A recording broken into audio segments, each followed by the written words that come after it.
All right, Alec, welcome to the Survivor Cook Islands season review.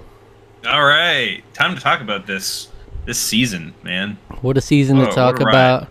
If you're new to Yeah. the channel, I've been taking Alec through Survivor for the first time chronologically. So if you see season reviews, a lot of times they'll talk about it in the context of like the series as a whole compared to like future seasons and everything. This one will always be in the context of Alex seeing the first 13 seasons now. So That's right. you can go back on our channel or you can go to zacharcher.net/survivor and see all the seasons we've gone through. And we've done season reviews for every single one up until now. And we've done reactions for every episode since Survivor Thailand. Right, so that marked like our how many seasons of reactions now? 9. I think so because we didn't do Yeah, we did 5 through Africa 13. We did do Marquesas, right? That was the last one that we didn't do. Yeah. Thailand was our first one. So we've done 5 through 13. That's 9 whole seasons of like pretty recording your reaction to every episode and talking about each episode individually. It's been a lot of fun. Yeah. And I said going into this, I suspected this one to be a big review. There's a lot to talk about already. Plus, I have some extensive comments to get into as well. So that's gonna be great. It's good to know that people would like sound off about this season because I feel like there's just a lot to talk about here. I think you and I both sort of voiced pleasure, complaints, everything in between, pretty much about this season during our reactions. So it'll be good to kind of do a little bit more of a deep dive on it. So. And for posterity, I did go ahead and check because we talked about in the last episode.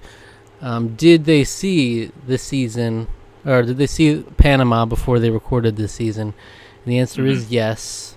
The all of Panama had aired before they started filming this one, according to the Survivor Wiki, at least. So they really had no excuse with the fire making.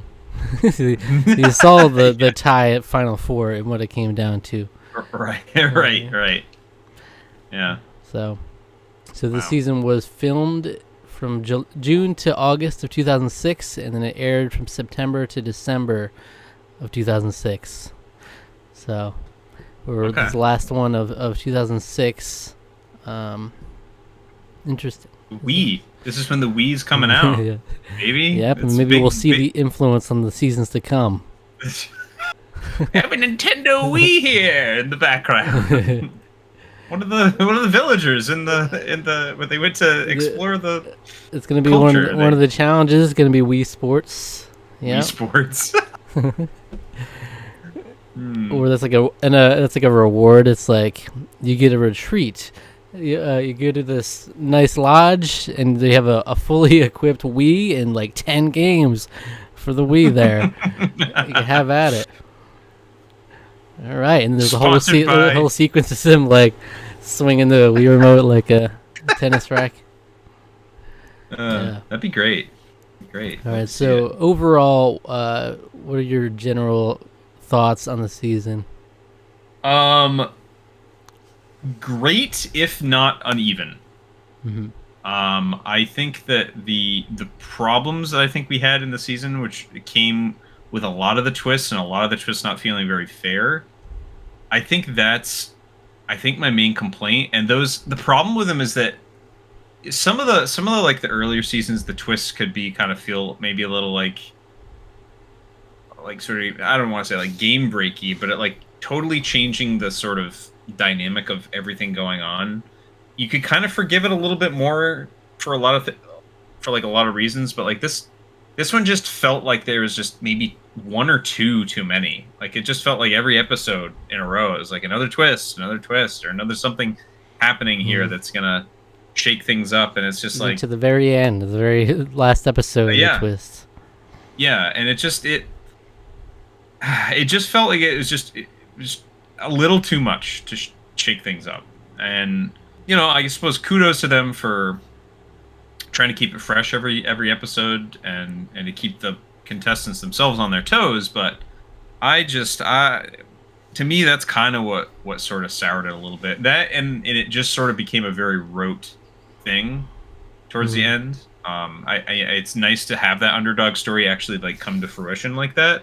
But then when the final four is just really like, oh, we're never gonna betray each other, and they never had the opportunity to really to betray each other. It just is like plays a little safe. Even if the ultimate result is something that I was very satisfied with, Yule as the winner.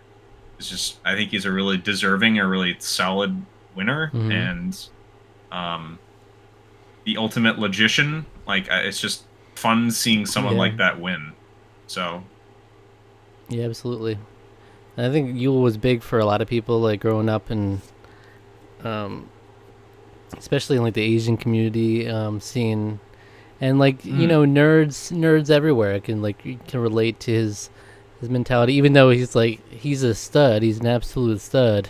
Oh my gosh, beautiful man. But he's also like total like stat cruncher. Like, did they say he was like a lawyer, or is that just Jonathan saying that? I don't think they said. Well, at the end, Becky or no, Ozzy said him at the final three with 2 lawyers. So that's what he said. Some sort of lawyer. I think he had something else going on too. You know, some smart shit. You know, very smart. That's for sure. Well, they said he was like a Harvard grad or something like that. Not that, no offense to Harvard grads watching this, but Harvard's not all it's cracked up to be. I think Brown's a little bit better university in my opinion. Who was the Brown student that we had in previous season? Brown? We did have a Brown student in a previous season, didn't we? I'm sure. I don't remember. But yeah. I think I named one of the episodes that because it was so funny. It just said Brown student. I'm like, whoa, you can't just label someone like that. Whoa, hold on now. So yeah, what you said about the twists. Yeah, you're right. There's a lot of twists, even in the other previous seasons where we might have problematic twists, where we might not fully disagree with or fully agree with them. There's generally like one, maybe 2 per season. This one had multiple twists packed in one season. So, like usually when they do a twist like that, it's like you try one, it's like okay, hit or miss, and then usually everything else kind of balances it out. But this one had a lot to go into. I was doing the breakdown so we can go through the season, and there's just a lot of parts where it's like surprise, surprise, surprise. This thing that you didn't know about ahead of time. To the point where it feels more like luck based than anything else, you know? Like, you know, I don't want Mario Party rules in Survivor, you know, like where you need luck to win. I mean, I think there is a degree, even without twists, there is some degree of luck that's required to win. Absolutely. And I think that helps the game work, but I don't want it to be more favored towards the Mario Party rules where chaos ensues and even somebody who's completely on the outs just wins just by happenstance. Which is kind of why Survivor Amazon ended up not being so great. But there was no twist in that. Well, that's what I mean. There wasn't a twist. There wasn't a twist, and it still kind of was like, oh, she just got like really lucky, sort of. They would like the producers would have loved the surprise final 3 on that season, you know. Yeah. Get Rob in there, but it's it's a fine line between the entertainment, because it is a show, so you want to make it entertaining, but it also is a competition, and there are like certain things you need to have fair, and you should want to be fair. So you want people to actually play the game and feel invested, and not feel like it's just another reality show and just things are happening around you, and you're along for the ride. But you know, we saw Yule win, who had a certain level of agency throughout the game. You know, like he clearly had a plan and put it in action. He said in the reunion, there was definitely an element of luck because he happened to get sent to exile at the time he did to get that idol, which was literally the key to changing the whole game around. So. And I think that's another criticism I have. This is the 3rd in a row that we've had an Exile Island. Is that right to say? It is, because we had Exile Island, then we had Panama, and now we have. No, Panama was Exile Island. Panama was Exile Island. Yeah. What am I thinking of then? Oh. There was another one.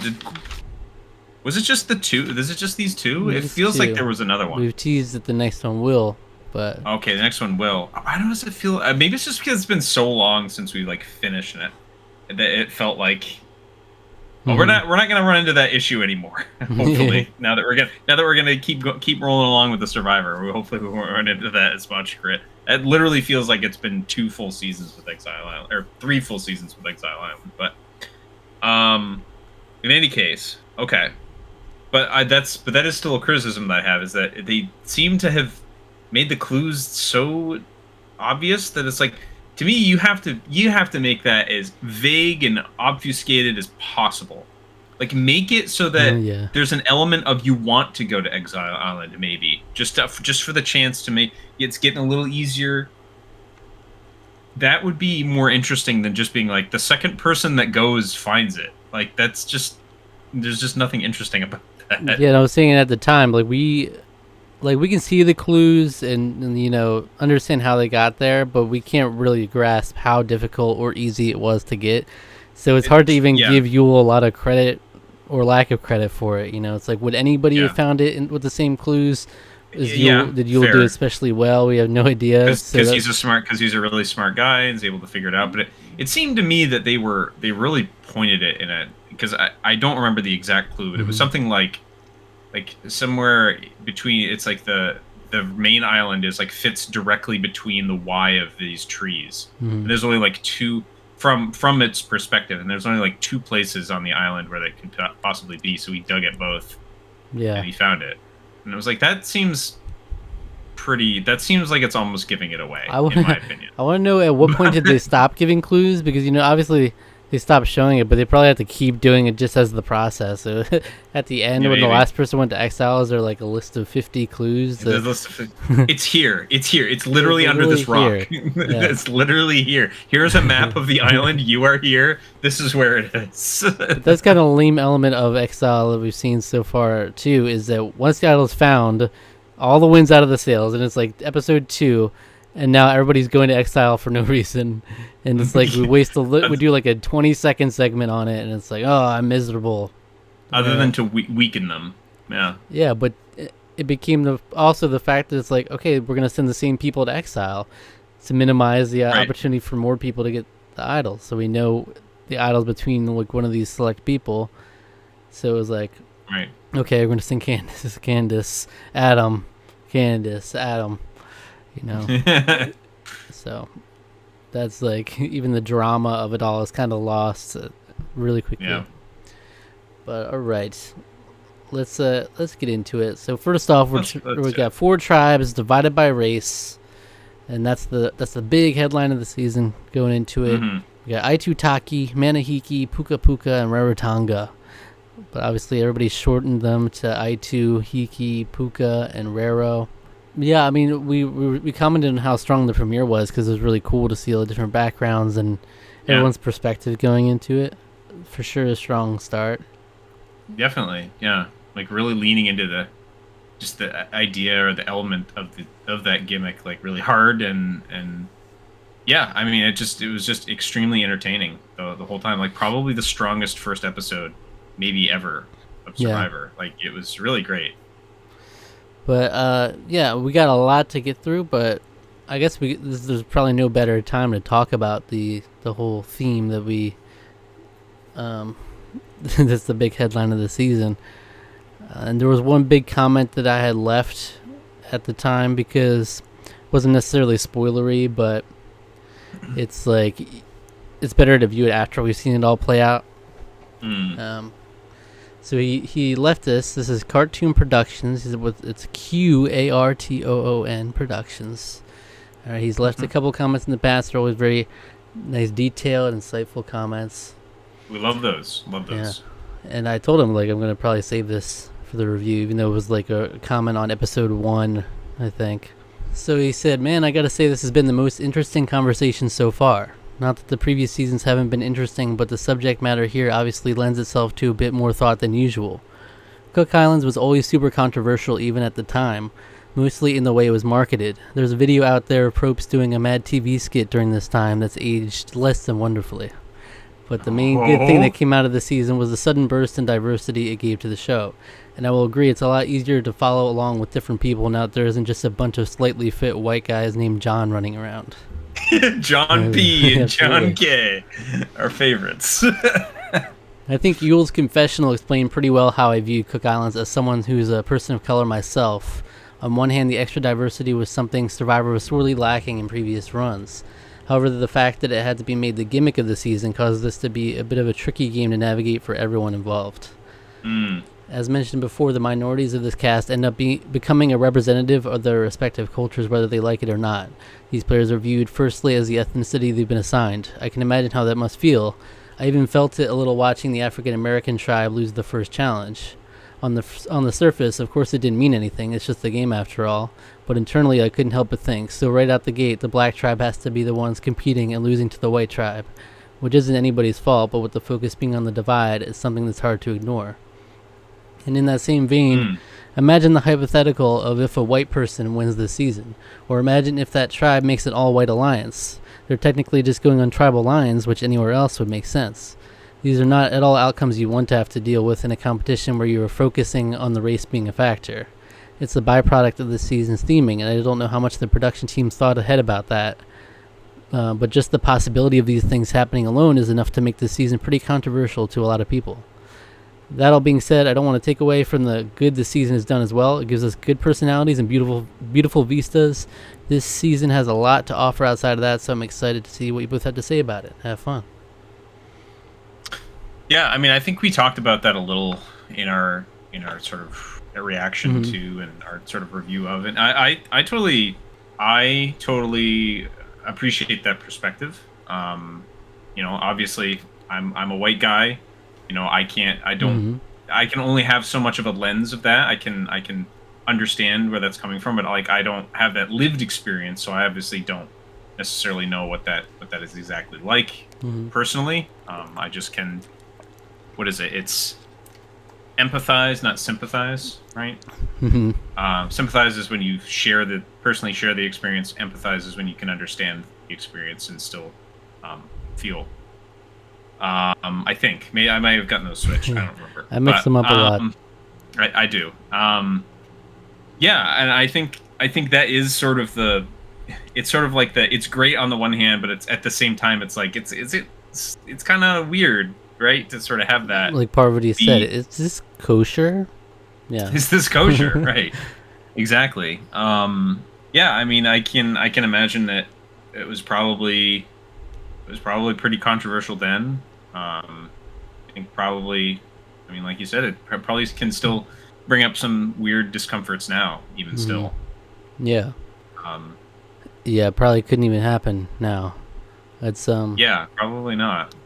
It's interesting because so I didn't want to bring this up on the first episode. I talked about this a little bit as it went on, but this idea that theoretically, imagine a white person wins this and it's like an all-white alliance, like you said, where it's like usually you could just have an on tribal alliance, and that would be fine. But now it puts everybody kind of in an awkward spot, It's and we kind of almost had an all-white final five if Jonathan didn't flip. It would have been all white people in the end, which would have been like really like the theme backfiring on them. It's like we get all this diversity in there just to have it look the same in the end anyway. Yeah, but white people. It just worked out that the flip worked out how it did, and we had a nice diversity in the end. But I think that like it. And I totally agree that it's like it's really not fair to hold like the tribes like accountable on sort of ethnic lines, but like that by the nature of the very thing, it sort of enforces that. Which maybe that's why they only did 2 episodes where it was down that line, so like it wouldn't continue to sort of be like this weird kind of like which is best in this sort of strange way. And and obviously, like, some viewers should, and hopefully most would be able to parse it out. It's just a game, like it's not necessarily meaning anything, but there is still, of course, as a product, as a piece of entertainment, there is still an element of it that does feel a little weird in that regard. And you So put pressure on certain groups, like the right, white people aren't worried about how they're perceived. It's right, like, but you have these ethnicities that are all talking about how they want to avoid stereotypes and everything, right, so they kind of have to right. really. So I don't want to react a certain way and then have it come across like this in the TV show, and I don't want to turn on my own people, kind of thing. Like it's Mm, because then it's a bad look for us. So they have all these added pressures involved. That's not really fair either. right, and that's something they sort of talked about in the finale, that there was an element of that, at least some sort of what a race traitor is what they Yeah, called it, I with guess, or Nate. Yeah. yeah. So I mean, I think I heard it somewhere that Jeff wanted it to last longer. The tribal divide. I think Mm, he personally wanted it to last longer. I don't know if anyone. I think someone might have mentioned it in a comment that we'll get into, but I don't know if they mm. went into detail. Um, I'd be interested to hear how far he exactly wanted it to go. If he wanted to go like Yeah. full on to the merge or what. But I'm glad I we mean, it mixed would it have. when he did. Yeah, because I think that ultimately it ended up being the benefit of this season that it didn't last longer. I still think it would have been, Interesting. obviously hindsight, you can't, it would have been still interesting, I think, even if maybe another whole episode might have been Hmm. interesting. But the merge happened, and it was at a great point. Honestly, it ended up working out really well. So in I the end, think that might be something they had the forethought to be like, okay, if we played it out, we could just decimate a whole race, like just by the nature of yeah, like they that's lose every challenge. yeah, So and maybe that that's ends what up they're being trying to weird. avoid. Yeah. So I could get that, but yeah. So that was one comment I definitely wanted to address. You can go back to some of the first at least the first episode we went into detail with the discussion on it as well. Mm. Absolutely. Um, all right, so we had Seku was the first person voted out. Yep. Of course, he would complete his arc by coming back in the reunion with a song. Singing a song, baby. Yeah. It was great. It's really fun. I still remember that the whole dynamic where the men on that tribe walked forward to make the decision of who to send to exile as the Hmm. losers. They immediately separated themselves from the rest of them. Not a good start. And that was his downfall. Bad luck. Bad luck. And then before we even got to the second vote, we had Yule finding an idol on Exile Island. That's when the I2 tribe threw it to get Billy out. They sent Yule to Right. exile. He found the idol. Like, Billy's weird. He's not pulling his weight or whatever. So What like a good thing. The fact that they wanted Billy out that badly had such a ripple effect on the season that gave Yule the idol, who didn't make the pivotal move down the line. So yeah. beautiful butterfly effect moment there. Billy voted out with the iconic Candace from Raro Tribe moment. It's great. I mean, he's gonna be memorable for forever now, just because of that. Like, it's Hmm. um And yeah. then it was so funny because it's like you gotta get this dead weight out immediately after Billy's voted out. All the tribes are shuffled into into two Yeah. tribes. So Yeah, it's it's like like, was okay, that really worth it? yeah. We had the whole dynamic where Yule and Ozzy were actually kind of on opposite sides in the beginning, and it Mm, was like Yule and Jonathan working together trying to convince Cowboy and Flicka right. to come over to their side. Right. We had the Right. whole difference in playing the game where it's like Cowboy and Flicka were just there for the ride. Particularly Flicka, just like didn't really have her mind in like the heavy strategy and stuff like that. Right. She just kind of wanted to have fun. It took sort of Cowboy to sort of like come in and sort of reason with Hmm. her in the way that he does.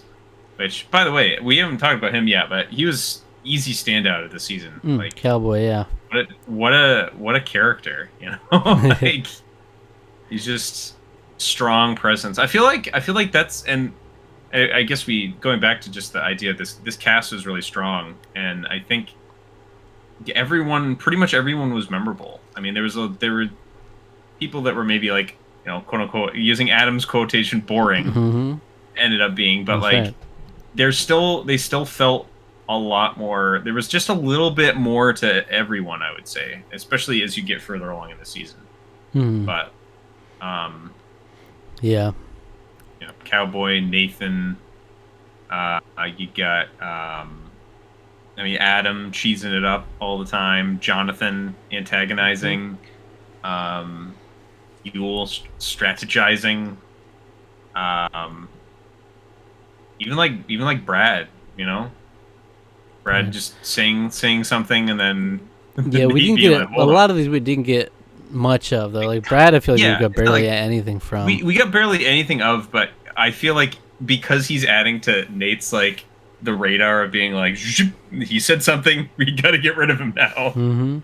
It's just a fun that kind of fun narrative that kind of went throughout the season. So so the ultimately Yule and Jonathan prevail. Cecilia gets voted out, and then we're on to the next episode. Bardo loses, and this is the let the king sit pretty moment where they don't really let him sit pretty. They vote JP out, but he was like so confident. We played this really horribly. Shout out to how mad he was about Billy's existence previously. Yeah, that's very strange. I know we commented a lot about that, but it was just very weird. It was just like, what has he done to you that's so horribly offensive? He just seems like, maybe he was lazy, I guess, but he seemed like kind of a nice guy. I just don't understand it. Billy's karma got him in the end, though. Yeah. And then we had a couple of these, like, we had Stephanie voted out from the classic mashed potatoes and gravy incident. Mashed potatoes and gravy. Which was like, you know what? I can relate. Tragic. I love you some mashed potatoes and gravy. I love it. Yeah, you got to be careful what you're saying on that tribe. It's like... Yeah, apparently. One wrong comment. Her head is not in the game. She's only thinking about mashed potatoes and gravy. From all accounts I hear, it's like everybody's always talking about food on Survivor, like in their free time. It's all they have to think about. It's like, what about this food? But I guess the dynamic of Cook Island is like, you better not be talking about food back home. It's like, God forbid. This will get rid of you. You're gone. Get out of here. And then we, unfortunately, a Cowboy voted out. That was like inevitable. It felt like he's a classic pre-merge boot, but he was a lot of fun. His voodoo strategy didn't take. Playing voodoo was a good idea. Not knowing that Yule has the idol, but if Jonathan potentially having the idol and he thought everybody was with him, he had in his mind no reason to suspect Yule was going to vote him out and these other people. Right. So he's like, let's split the votes, make him use the idol and get out of here. And then I think the rest of the votes were going to be on Candace or something. But I think so. Yeah. But so he was voted out. Sounds right.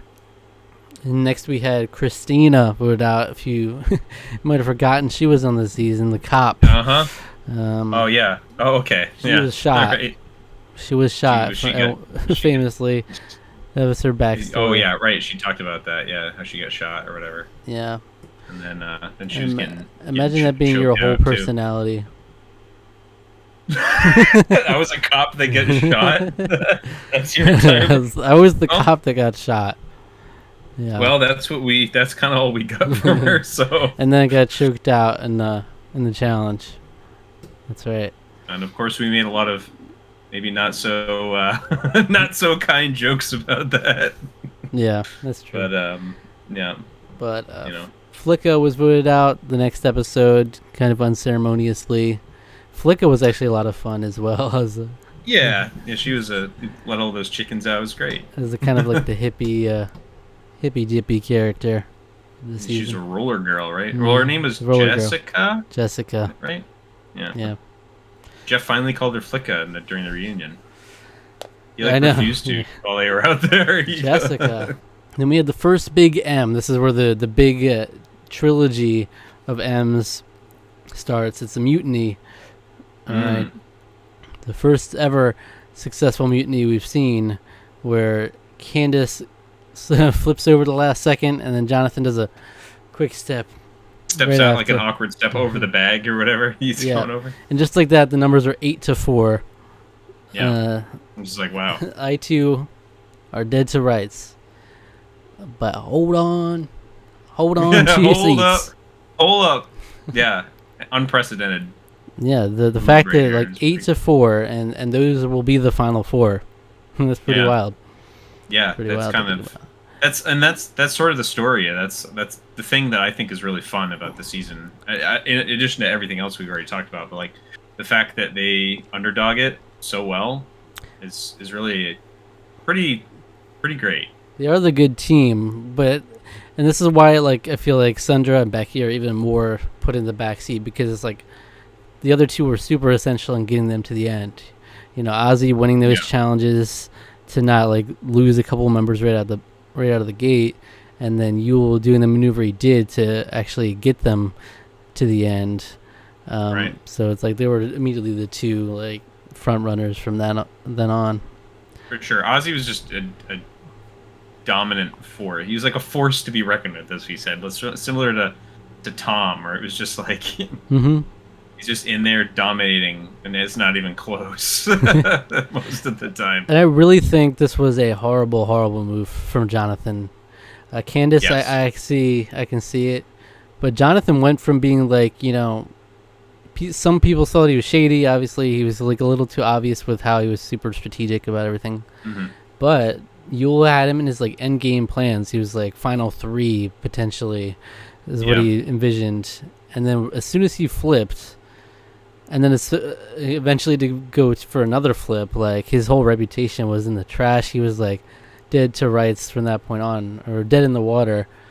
So it was like he made an uphill battle for himself. If he stayed with I2, unless he seriously tanked one of their challenges for them, he should have been smooth sailing as well. Yeah, and I don't know if it was like a thing where he wanted to keep. Yeah, I know in that episode he had been talking to Candace, talking like strategy with her. Like, I don't know if it was something where he wanted to like keep an eye on her, or he wanted to like make sure that they were solid still. So he flipped over. It was just it was a very confusing move. Some kind of magic Candace was working on him to where she didn't trust him at all, or like care about their alliance at all, and he was like all in, like she's my number one. It was like I went with her decision, and that in the spur of the moment did that mutiny. Like it was literally just because she did it, he was willing to do that whole flip. That's crazy. It's crazy to me, but I don't know. I don't get it either. It's one of those. Understand I mean, it was a split-second decision. It's hard to hold it against him too much, but you know, I guess he saw the numbers growing against him. He's like, oh shoot, let me jump off this ship before it sinks. You know, I guess it theoretically, if they ended up steamrolling the challenges, then he would be able to be like, okay, I made the right decision, but. Just so happened you flipped against Ozzy. Ironically, Ozzy was the one that was like they weren't really closely aligned with. They were always like eyeing him up to take him out soon. Yeah. And then just had to give him the ultimate trauma bonding experience of like we're the 4 were in it. Yeah. Ride or dies. Yeah, for sure. And that set Ozzy up to get to the final 2, 1 vote away from winning. It did, yeah, absolutely. So then we had, next up we had Brad voted out over the Mutineers. You know, the first one to fall victim to be voted out over Jonathan. And surprise, he's the first jury member. That was the thing, and that was, so that was kind of a silly surprise. But I think I think that was such an strange, interesting move that they kept Jonathan around as long as they did. Like, that ultimately was their downfall too, because if they get rid of Jonathan here, he's gonna have a much harder time. Yule's gonna have a much harder time doing anything.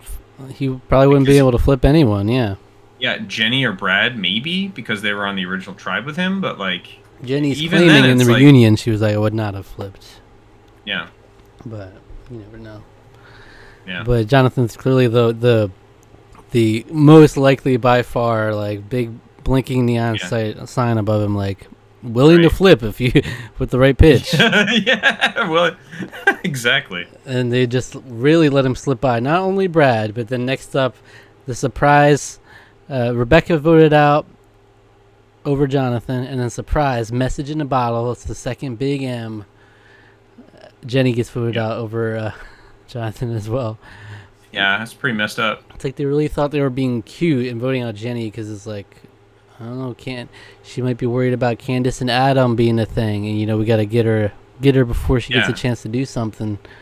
But the fact that, I think the worst part about this, and it was something that Jenny even brought up in the reunion, was like, I wasn't even given a chance to make a pitch. Mm-hmm. Like, it was just immediate, like, all right, we're voting now. And it was like, really, though? Like, that just didn't feel fair. And it was like, it really just, nothing about it felt right in any way. Like, it just felt really ick. And the tribe was really threatened enough by her to think that she would be more likely to flip than Jonathan, who had already flipped. I think they kind of got lost in the sauce. Nate for sure. And Adam in particular were talking about how, like, well, he has no choice now. He's kind of like, he has to stick with it. He's not going to, who would be crazy enough to flip back after already flipping on them, Right. So they just kind of assumed that, all right, he's locked in. He's stuck with us. He's held hostage at this point. But they underestimated his the flippity floppity. His pliability, his malleability, maybe. Mm-hmm. Pliable. I think it makes more sense. Yeah. But then we got the third the merge. It happens the perfect storyline. One number. It was 5-4. Against the I2. Still solid. We're still solid, guys. What could go wrong? But Yule pulls out the ultimate maneuver with the idol, uses it as leverage, basically also threatening Jonathan that, like, all right, well, if you don't vote with us, we'll vote you out. Right. So, of course, he had other options. He could have said he was going along with them, and then the votes would have still gone on Nate. But then it would have made an awkward tie situation going into the next round, so Yule ultimately convinces him with his, Jonathan's a reasonable guy kind of thing. And they were giving him everything he wanted. They were like, we'll vote out who you want to vote out. Meanwhile, the other people are like, Nate himself was like, we can't let him run the show. We run the show. So maybe if he gave a little bit more, then you wouldn't have gotten voted out when he did right at the merge. Mm-hmm. We lost Nate. He was a lot of fun as well. Oh yeah, for sure. I really like, even from the get go, he was really pretty fun. So, oh yeah, the women make fire. Nate is thrilled. I wrote that. That's episode 2. He's like hopped up and down. He was like, he was congratulating him. He was like dancing with him. It was good times. Yeah, and he had a lot of an energetic guy. Got a lot of good quotes from him too. He called Jonathan a couple things. It was fun. Yeah. Oh yeah. There were some there were definitely some Nate-isms. I don't know if I wrote any of them down, but I always remember. I don't know. Sucker. Yeah. Sucker. Yeah, that's it. Candace gets voted out next, and they got a smooch on the way out. Big old smooch, yeah. And Jeff's like, if it were love, maybe he would have given you the immunity necklace. Yeah. But which is true. It's clearly not love. Not love. He's kind of a fuck boy, A lot of it. Even in that episode, it was like Adam snuggles with Pravati while Candace is elsewhere.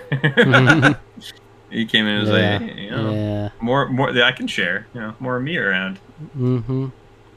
Like, yikes. So we went from the exciting M trilogy to, from here on out, it feels like a pagonging almost. Yeah, a little bit. Even though they're in the minority, somehow they're pagonging everybody. Just all in a row.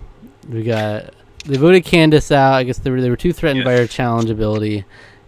And then they ceded to them. They were like, okay, we'll vote Jonathan out. And they showed that in reunion, kind of like potentially paid off for Yule. The fact that like Adam was like, if you do this, if you vote Jonathan out before us, then we'll vote for you in the end. Right. Though I did go and check the final votes, and Parvati did not vote for. I didn't even talk about that in the end. Parvati did not vote for Yule. So, okay, all right. Well, he promised that, but I guess. But it's interesting because I remember him making that Parvati. Let's put some respect on her name. Parvati. I didn't realize this until after the fact, or watching it again. I'm like, oh, they actually, when Candace was there, they made the same argument. They were like, if you vote him out before us, for us three, then we'll remember that in the end and we'll vote for you. Yeah. And then that didn't work. They voted Candace out. And then it's again, okay, well, if you vote him out before us, then we'll vote for you. It was funny because like everyone was like mad at him. They were like, no one wants you around. Everyone feels threatened by you. And it's like, okay, but you guys voted out your own tribe members before me, if you remember. Like that's an easy point that he had against them. It was just like, am I really that bad? Because you're keeping me around. The cancer that caused them to do it, you know? Right. Yeah. It infected their minds. It's kind of like sure. It's kind of like the reaction to Rob Sesternino after he flipped, but like to the 10th degree. Yeah. Like this the pure hatred they had him from the rest of the game on. It was like unstoppable. Like Rob Sesternino, they kind of got over it after a couple of votes, but right. They were fuming. Like they couldn't fathom the idea that someone would flip like this. They were that comfortable. So, but then we had Adam won, or no, just Parvati got voted out, and then they voted Adam out.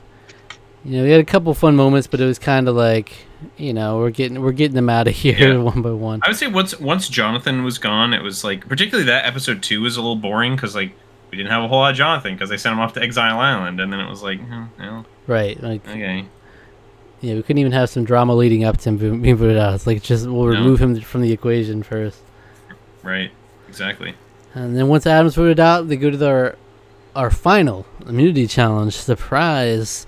It's going to be final 3 instead of final 2. All right, big surprise considering. Oh, you have to know Yule is just like ecstatic in his head. He has to just remain calm, like, oh, interesting, final 3. Literally doesn't mean I'm guaranteed to be in the end or anything. Cool. Yeah, well, nice. And like, if he won that immunity, it would have been a slam dunk too, because they would have taken out Ozzy and it would have been smooth sailing. So that's probably the only thing on his mind is like, maybe I'll lose to Ozzy, so I gotta win this immunity so I can keep me and Becky safe, and then everybody kind of has to vote for Ozzy out. Right. But you know, Ozzy went on a run there, winning a bunch of challenges. I meant to check the numbers actually on it, but I do believe he won the most in one season, or it might be tied with like Colby on his first season. Oh yeah. Colby won a lot too. That's right. But you know, I mean, Ozzy's a beast. You know, we saw it in the pre-merge challenges as well. He did a lot. Ozzy the Otter. Everything goes in, yeah. Then we had the fire making challenge between Sandra and Becky, a historic moment. Historically pitiful is what that was. That was awful. Embarrassing. It's like I said at the time, an hour and a half of nonsense. It's like as if they weren't already fighting a losing battle coming into this final 3. Whoever gets there, it's like it made it so much worse. For like, these two guys are already up on a pedestal, and it's like we can't even make fire over here. So you don't get any credit for like, I beat her in fire to get here. It's like, did you really? It was like, you lose.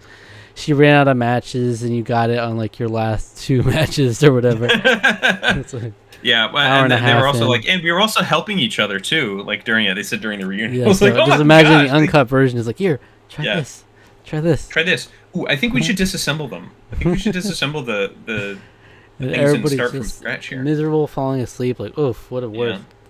Yeah, the worst thing was for everybody else to be witness to. Also.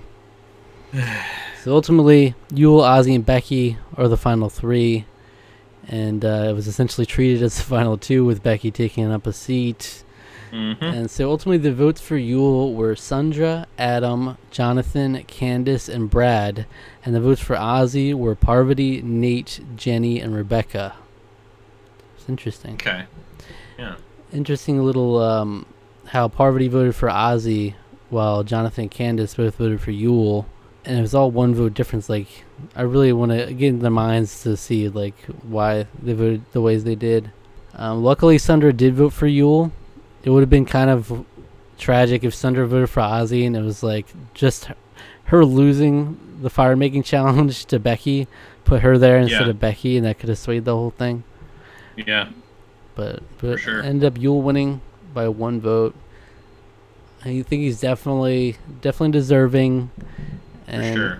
as fun as Ozzy is, it's much more satisfying Yule winning, because Ozzy was kind of like just chilling for a lot of the season. He was struggling in the beginning. He was on the outs, about to be voted out until they were put into this 4-person situation. And he won a lot of the challenges, but he didn't have nearly as much agency in the game as Yule did. Right. He was definitely an outsider, and that ultimately the mutiny stuff really helped his position a lot. So yeah, for sure. All right, and that's the season. But I'm gonna get into more stuff, of course. Let's do it more. We've got a couple of comments I'm gonna get to in just a bit. First, I want to do a couple things of trivia. Okay. So it's just fun fact to note is that only 2 people won immunity post-merge this season, Ozzy and Adam.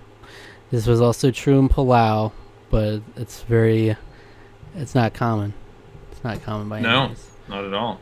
We talked about this kind of in a previous comment. If you aren't aware, we read a lot of our comments on the Tarqaron podcasts. So a lot of our Survivor comments we've read and addressed on there.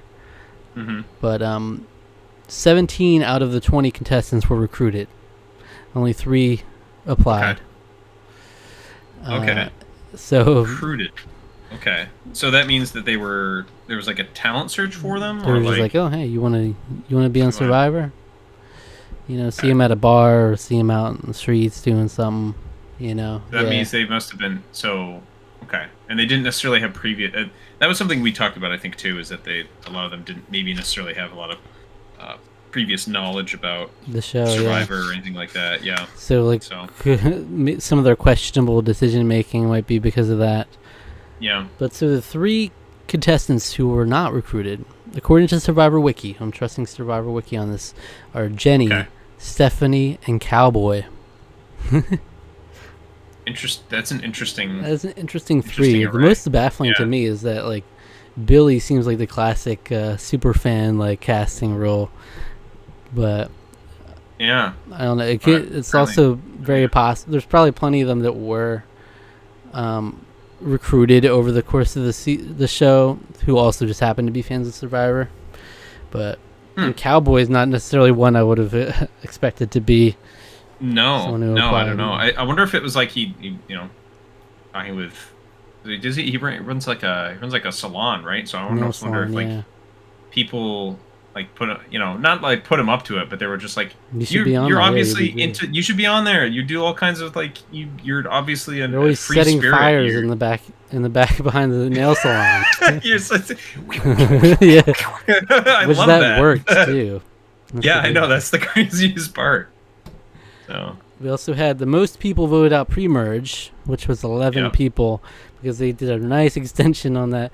There was 3 people on the jury before we even merged. All right. This is crazy. And then lastly, this one was surprising. I had no idea that 13 out of the 20 contestants were from California. Wow. Well, that makes a whole lot of sense with the with the recruiting. It makes a lot of sense with the recruiting part. Yeah. Let's just go out there. It's a little in the streets. That's kind of lame. That's kind of lame. I feel like that does lend to, because I don't remember them ever sharing where they're from. They probably did at the beginning, and I just don't remember it. But yeah, I had no idea.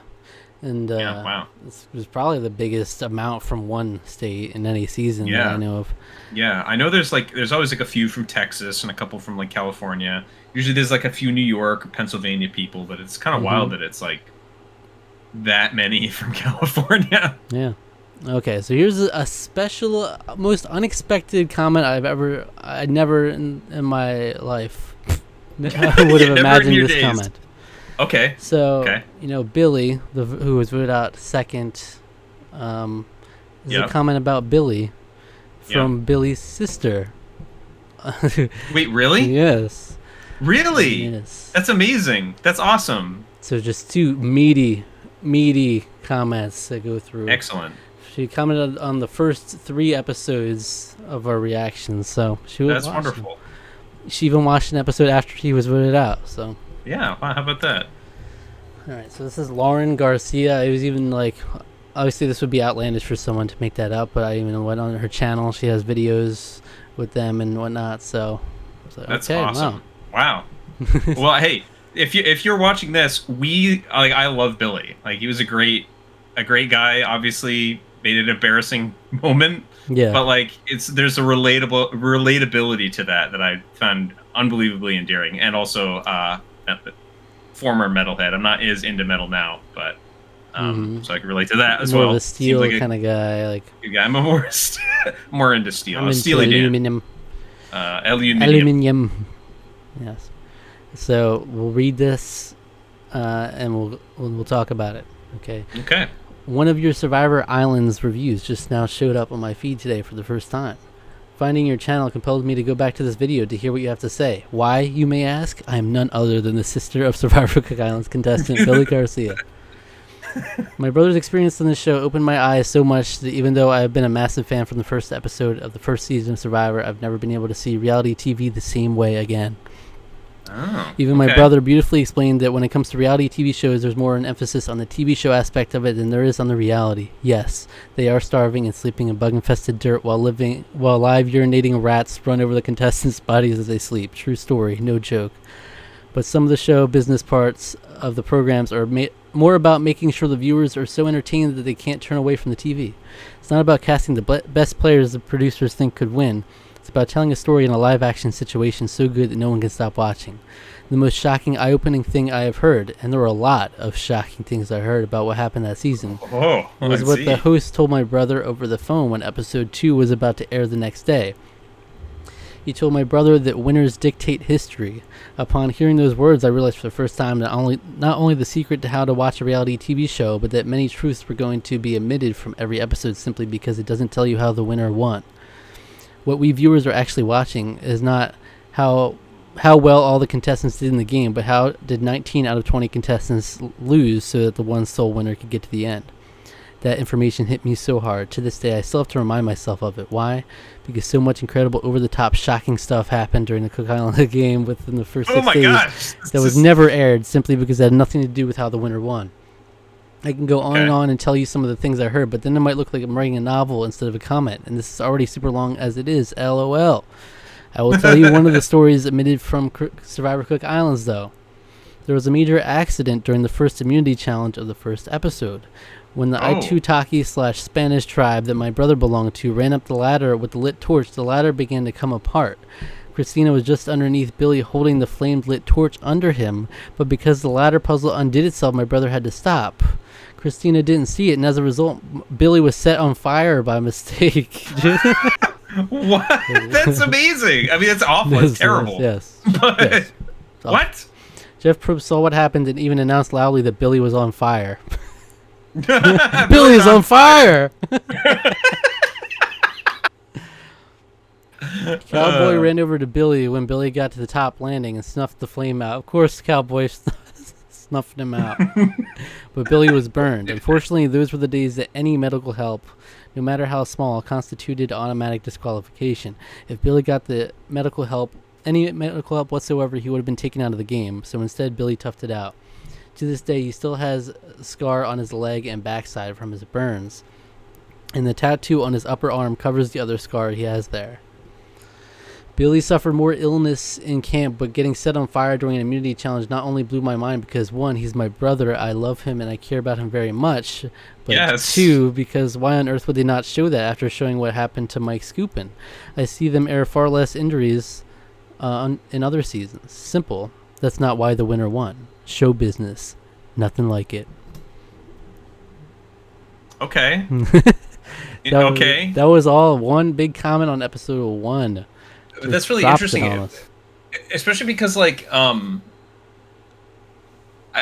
guess I get that, but then why show Parvati get that was like, all slice her hand open? That has to come down to having nothing going on, probably. Having nothing going on, I guess, maybe.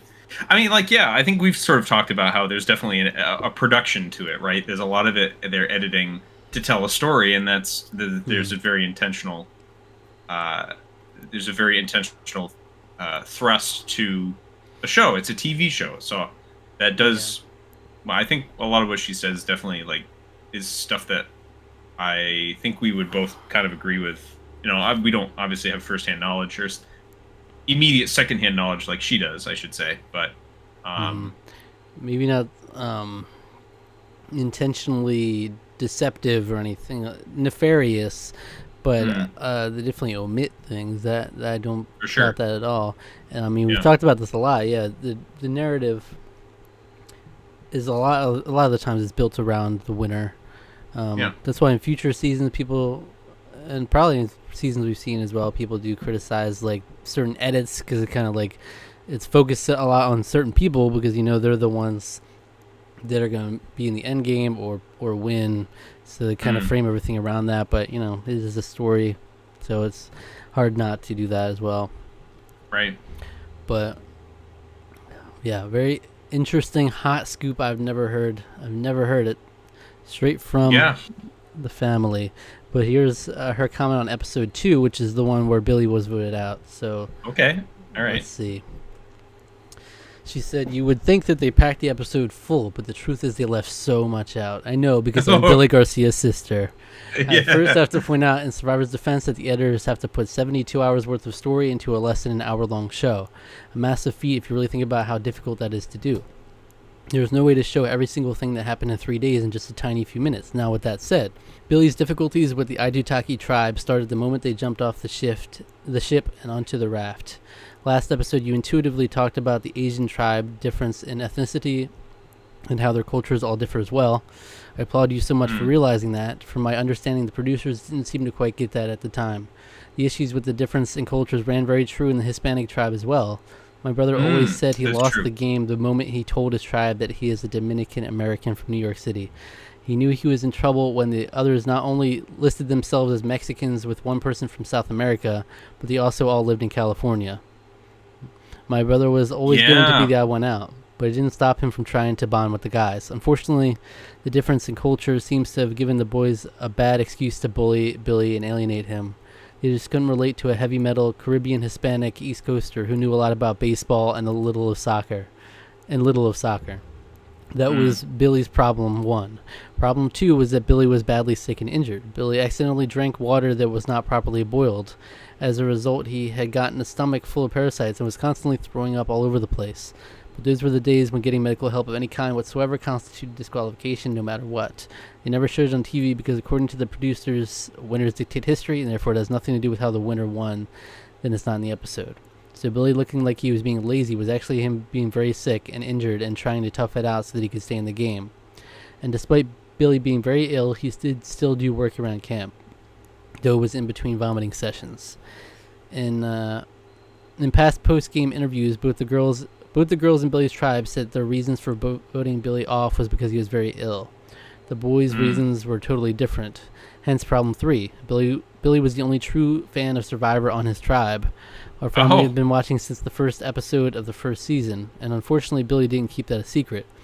From the first tree mail, it became obvious to the others that Billy knew how Survivors played. When they got their tree mail clue, Billy easily guessed what challenge it was going to be, and he was proven right once they got there. His other male tribe mates had never watched the show. JP didn't even understand that they didn't have to vote out anybody at the first tribal meeting because they already won immunity. My brother tried to explain it to him, but JP wasn't having it. That sounds so much like him.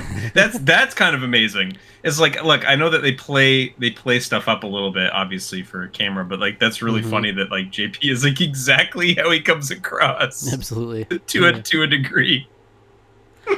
My brother tried to explain it to him, but JP wasn't having it and thought Billy was going against the boys' alliance. When they finally saw and understood that Billy knew the game better than they did, they began to worry. Well then, why oh why did Billy say what he said at tribal council?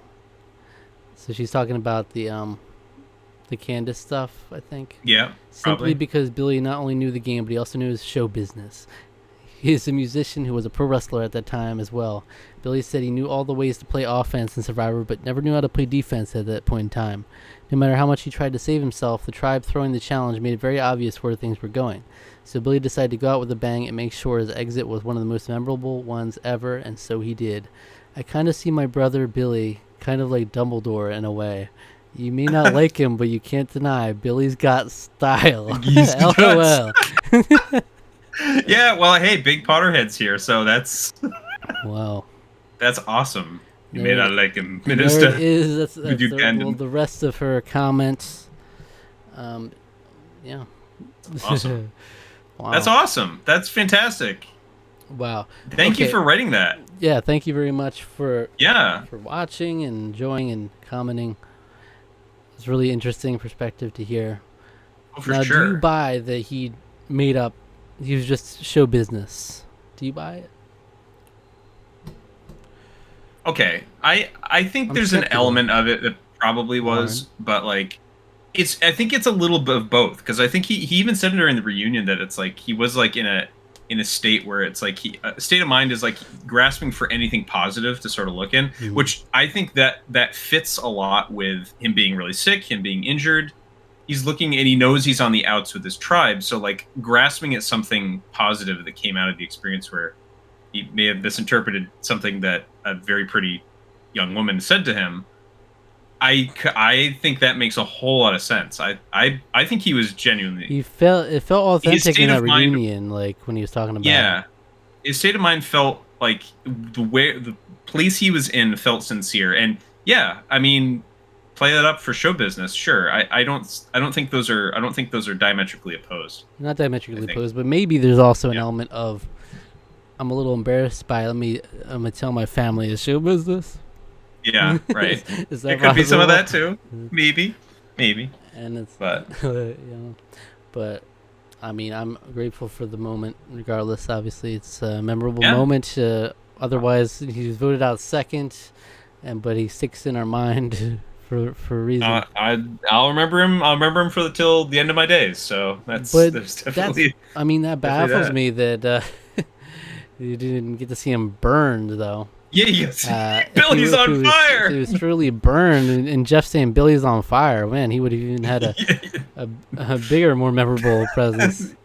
Yeah. Jeez. Well, so that is kind of unfortunate if that is the case, and they kind of painted him to be just like lazy. Yeah, that's. I mean, that's well. It's not even necessarily them having to do that, because what we're hearing there is the interpretation of his tribe saying that he's lazy because he's around a camp. I think this comment is really useful, because I think moving forward, I'm going to think about that, because we've seen it. We saw it in Guatemala in particular, I think, where Guatemala had like the most brutal. It was Guatemala, right? Yeah, it had like the most brutal opening where they had to do that like 10, 15-mile hike or whatever to get to their camp. They were suffering from that for like a week. Everybody was like roughed up by that for like a week, and so not everyone is going to acclimate to it like really well at the beginning. I mean, we definitely see the narrative, oh, they're doing really sick, they're doing really poorly. I think when it's like super overt, when it's like that's like the main reason why people don't like him or don't like a contestant. But I think in this case it was multifaceted why people were aligned against him, which I think she went into here. Which I guess makes sense that the producers didn't necessarily, or the people editing didn't go into the fact that he was really sick, because ultimately the reason he's gotten rid of was more because of other alliances and other sort of things going on, not just that he was sick. Right. I mean, I don't know if, obviously I don't suspect you'd have any reason to make it up, but so if we're assuming that he was set on fire. The only reason I could think they would admit that is if it's literally because of a mistake they made, so it makes them look bad. Sound like they said the ladder fell apart. I don't know if that had to do with like the quality of their equipment, or if it was because how they put the ladder together wasn't properly put together. Yeah, but if they were worried it would make them look bad, like maybe that's why. Well, they've talked about there's always a behind the scenes element. Like, I'm sure there are times where like challenges almost have to be maybe run again a second time. Like, funnily enough, I've been watching a lot of because Bob Barker just passed away recently, so I've been watching a lot of Price is Right stuff just on YouTube, just reminiscing, because I grew up watching Bob Barker on Price is Right before I was in school. I can remember when I was like a really little kid, as well as like when I was sick at home. I remember watching Price is Right, or during the summer they would have reruns on CBS, and I would watch, every morning at 11, so weekday morning. And but there was a story that Drew Carey told about how it was like his second season on it, and there was somebody that was playing Plinko, and they had gotten like all 5 chips, and they had gotten 3 10,000s in a row, and then someone like ran up to him and came aside and is like, "You have to stop. The game is rigged." And initially he's thinking, "Oh my gosh, they're cheating. They somehow are cheating here." But what had happened was that the Plinko board had been rigged purposefully because they had used it for a promotion for the PSP game, the Price is Right PSP game, where they had like a really invisible wire guiding the like UMD disc down into the 10,000 slot for the commercial, and they had never removed it. So off screen, they gave the person their $30,000, and then they like restarted everything, and they ran it so that they ran all the 5 Plinko chips, and then they ultimately still, I think the aired version, they won $1,500 or something from it. So a little bit funny if they got 30,000 again. That would have been really funny, but I think the idea there was that they were just like, we'll take the $30,000 loss, but we're not going to lose another. We're not going to lose $20,000 extra on top of that. So because yeah. But, so there's always those behind the scenes stuff that like you don't see, things like that, because it's a production, it's a show. So it's like there's always going to be stuff like that happens. And I'm sure in Survivor, there's been plenty of times where, even in seasons we've already watched, where something's malfunctioned and they have to like restart the challenge. Or even that. I would guess that may have potentially happened at some point. Or even like after the fact stuff, like in Africa when they had the immunity challenge, that they asked about how many. This person doesn't have any piercings or something, and they gave Kim the right answer for it, and they gave Lex and Big Tom the wrong answer, but their answer was actually also right. So retroactively, they had to give them like a lot, like $100,000 because they cost them a chance at like getting final immunity and getting to the end. So I've seen a lot of those. We haven't seen a lot of those quiz related ones in a while. I will say that. I think they gave up on those like clothing items and questions about whose buff is this? It's like, come on. Really? But I try to be mindful of the fact that there is an edit.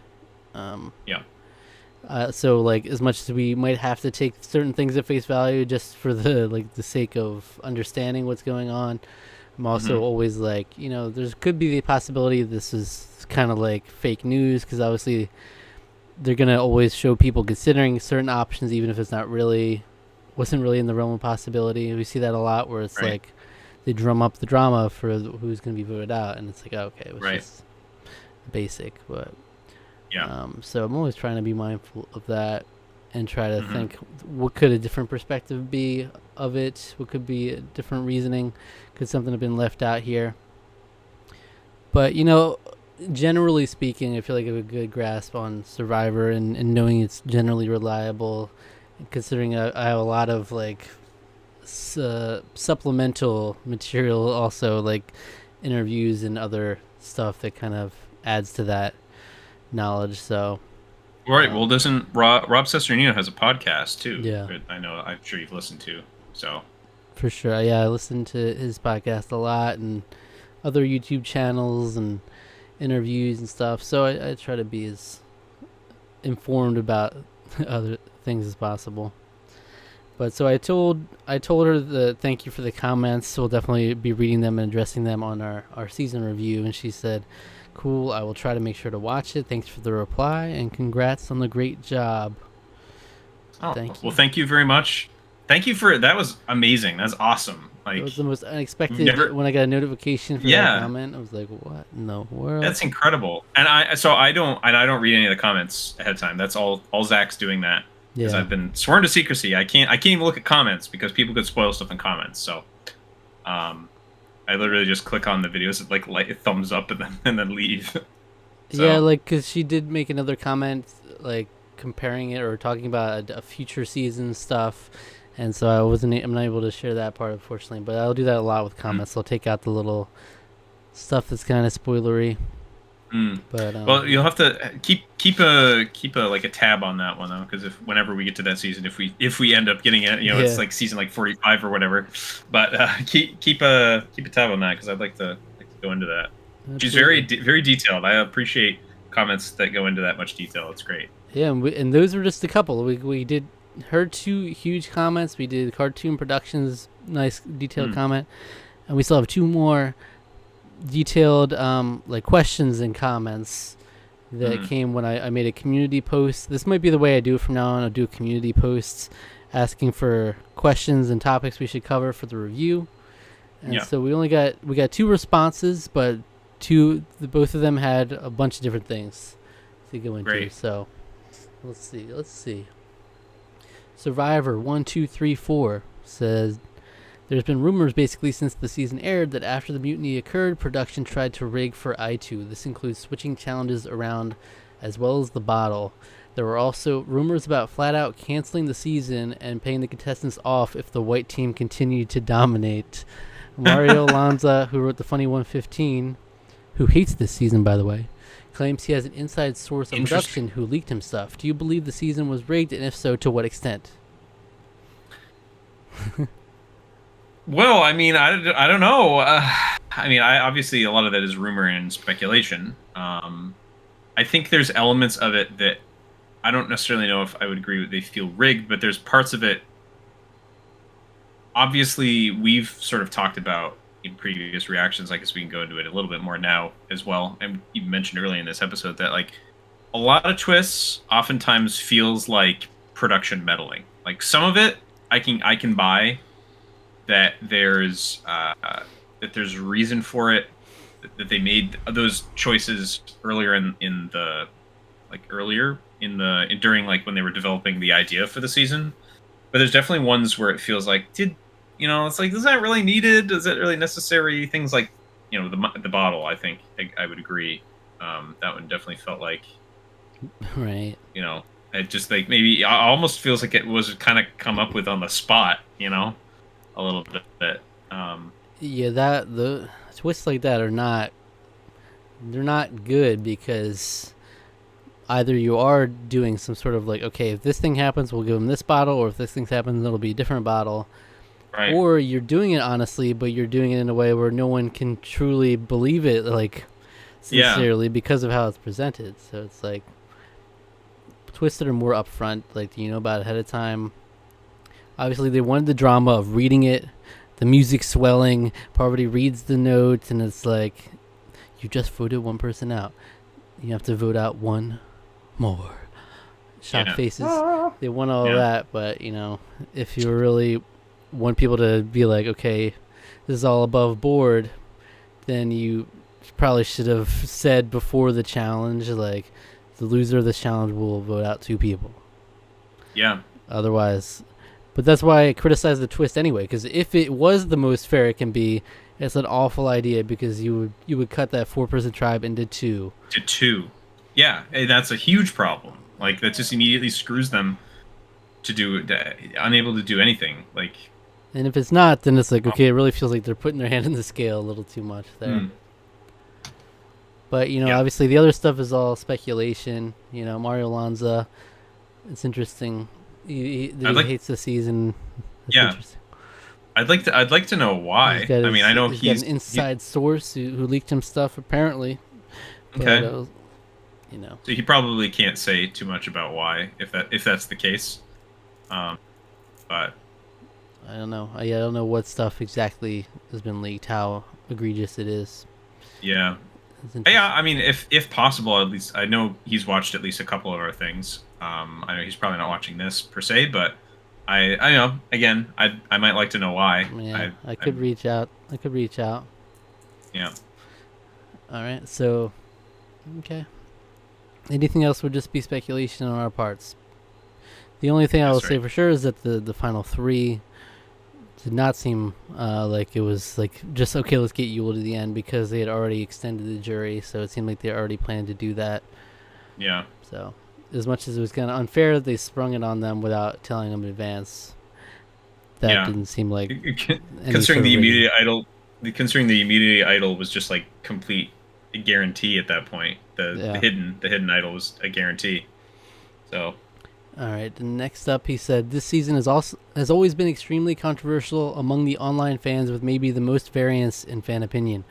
Proponents love the I-2-4 underdog story, while haters cite the unbalanced edit and game-breaking twists. Do you think the season deserves the controversy? Based on everything we've talked about, yes.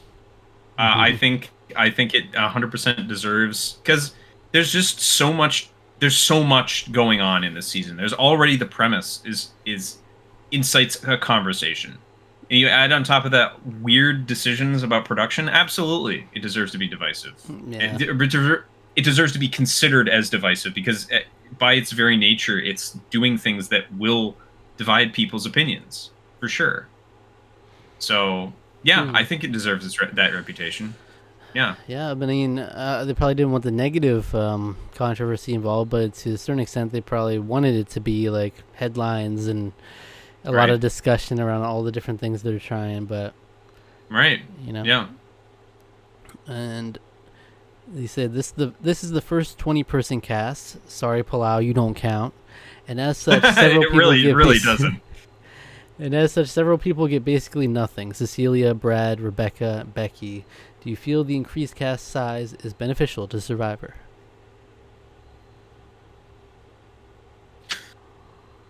Not really. I think that like 16 is a good number. Or? Yeah, I always thought 16 was already a pretty good number. I think you do have that extra 2 to 4 people, or I guess extra 3. We're having 19 people next time, which seems super random to me. I like how they touted that. It's like the first time ever we have 19 people. It's okay, we had 20 last time. It was like, get hyped for 19. Get hyped for 19, baby. Yeah.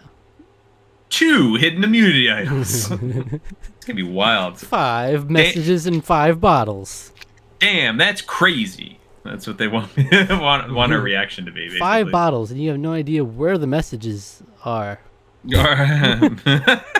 So I mean, small sample size, but we've seen this season kind of how the flaws of having a bigger cast. Like you said, you do have a couple that get nothing, but you know, it's cool having a diverse cast and not having like 4-person tribes would feel weird, like how they did with Panama for 4-person tribes, because then it's like you could really be like if the first 2, the one tribe lost the first 2 challenges, you'd be down to 2 of that ethnicity immediately too.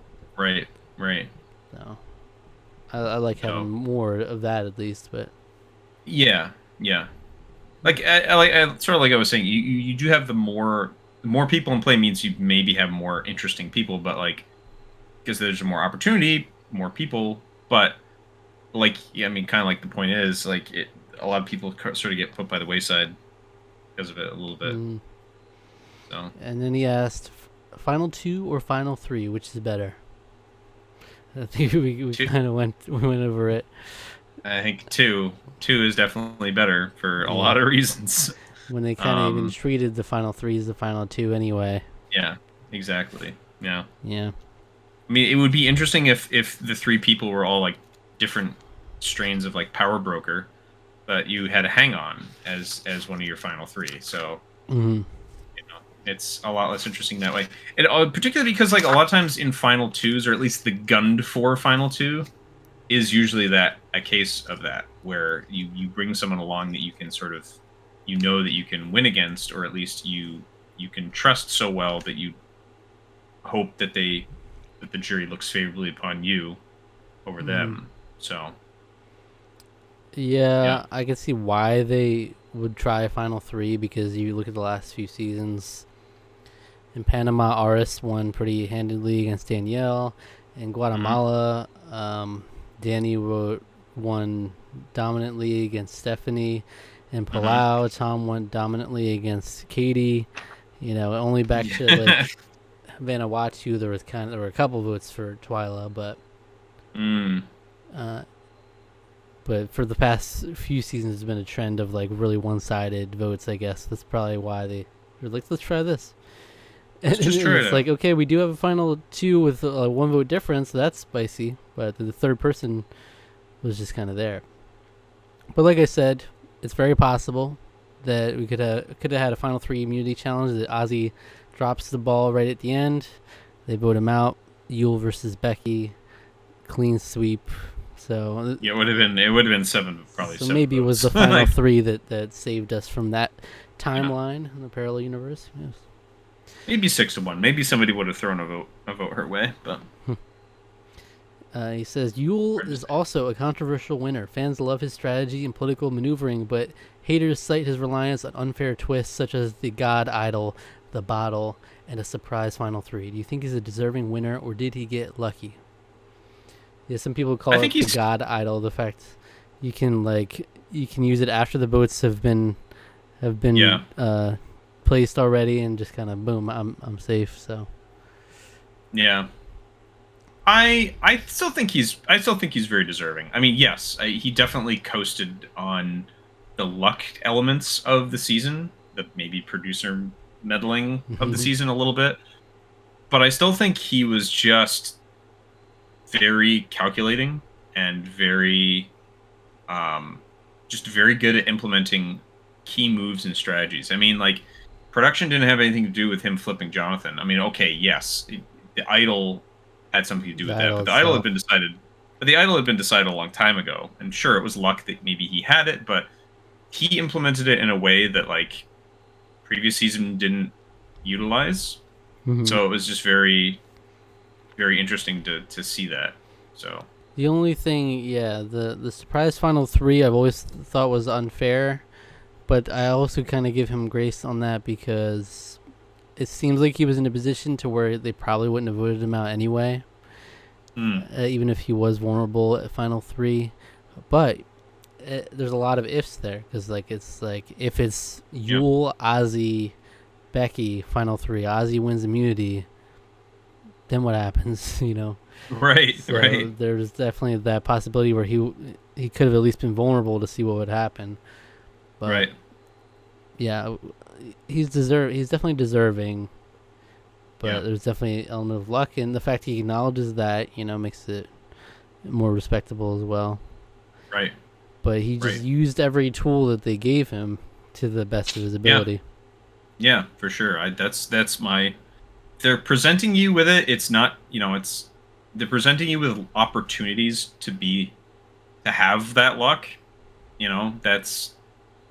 Use every tool in a toolkit for sure. All right, and the last main question he asked, or main point, was that he said Survivor was basically a dead show at this point. Viewers were leaving, people hated the twist, and Jeff was talking about quitting. There's a strong argument that the I-24 saved the show. How long should a show actually go on? Is that true? I don't know. I mean, that does sound like I don't rumor know and speculation. But dead show, it seems. I don't know. It seems strong, but it maybe it had run its course a little bit in terms of the public consciousness. It had been on the air for 6 years now, since 2000, 2001. No, it was 2000. 2000. And it's possible that like people were getting tired of the same formula. They have shaken it up every season, but here we are. Season 45 comes out next month. Yeah, so like I don't know about that. Like, was it really? And there's been a lot of great, I don't know. We just had like a really solid season right before this, so it's like. I mean, that seems very dramatic to me. I've heard that Palau was super popular. I don't know. And that was only a couple of seasons ago. Right. I don't know. But well, this was the first. But this is one of the first ones though that they took a break between the last season and this one though, so at least in filming it. Yeah, I think it might have been like that. I forget when it started doing that. I always get it mixed up with when they started doing the overlap. Right. But So how long do you think a show should go on? I mean, I think once it's run, the thing is with reality TV, that's very hard to gauge. That's going to be really hard, particularly with a competition show. Like, The Price is Right should keep going as long as possible. Like I was just talking about. I Yeah, think. I mean, Jeopardy. once Bob Barker retired, Drew Carey took over. I will say I remember watching early on and not really liking him very much. I've watched more recent episodes with him. I love Drew Carey as a host. I think he's fantastic. I think he's really settled in, and I really like him a lot as the host of Hmm. Price is Right. So like I don't know. I mean like. Is Who Wants to Be a Millionaire still on? I don't think that. I don't even know if Yeah. that show's still on anymore. I know like after Regis sort of Meredith Vieira took over, and I just didn't care anymore. Yeah. So I don't know. It's But reality shows are different because yeah, obviously, and especially one in this format, I think to me a show should go on as long as you're still getting new things out of it, and it's not like everything you see is like, okay, we've seen this before, right, and it's all like you already have it mapped out how it's gonna go. If you're still getting new things and things that are exciting you, and they're keeping it fresh to some extent, then I think it should. I have no problem with going on. right. Well, I think that was one of the problems with American Idol, and is that like still Oh yeah, because I know that ended it ended and it came for right back the for next a year couple years, and on it came right ABC, back again, which was very weird. and it's been on Um, since Has it been on since? Okay. I just wasn't since sure. 2016. That was the year. Yeah. Yeah, I actually know somebody that was on I think she was on the top 24 in like 2017, 2018. So, interesting. yeah. I won Survivor. Oh, nice. The American Idol. the I Wii mean, game.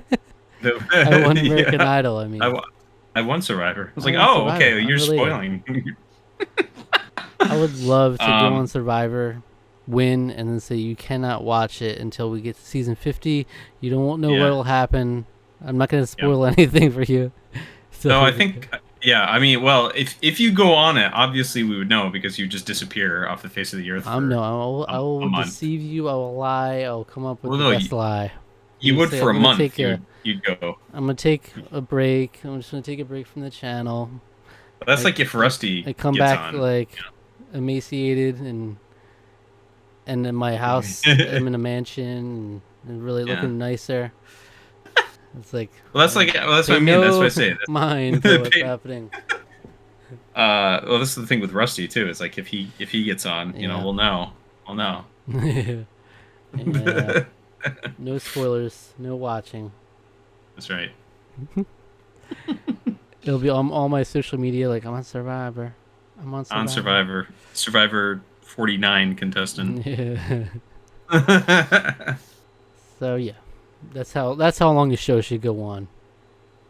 Yeah, no, I agree. I think because I like Long live Survivor. yeah, reality shows I think are a lot harder to sort of gauge that as opposed to like other forms of TV because like Mhm. a lot of other forms of TV once you've told a complete and finished story, that's when you should end it. You shouldn't Yeah. keep milking it for Yeah, all it's if you, worth. you give one long story being drawn out, that's a lot different than like, okay, it's a different story each season, Right. self-contained. So it's not like if something happened, like fans would be mad or something, if they make bad decisions and that affect the show in a negative way. But it's still like, okay, we still have these seasons. They're all there.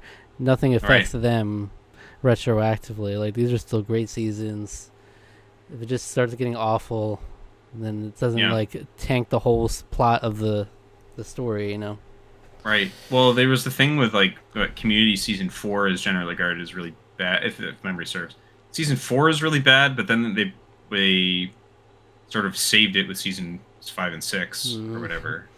Well, that's why Game of Thrones season 8 felt so bad, is because that did feel like like all these years we invested in it really hurts. Yeah, to the point where like it retroactively, from what I've heard of people that watch it, they generally say like, in retrospect, it wasn't. The first 4 seasons were like goated TV, and then it was like after that, it was like sort of when it started to go downhill. But you still accepted it because it was still overall very good.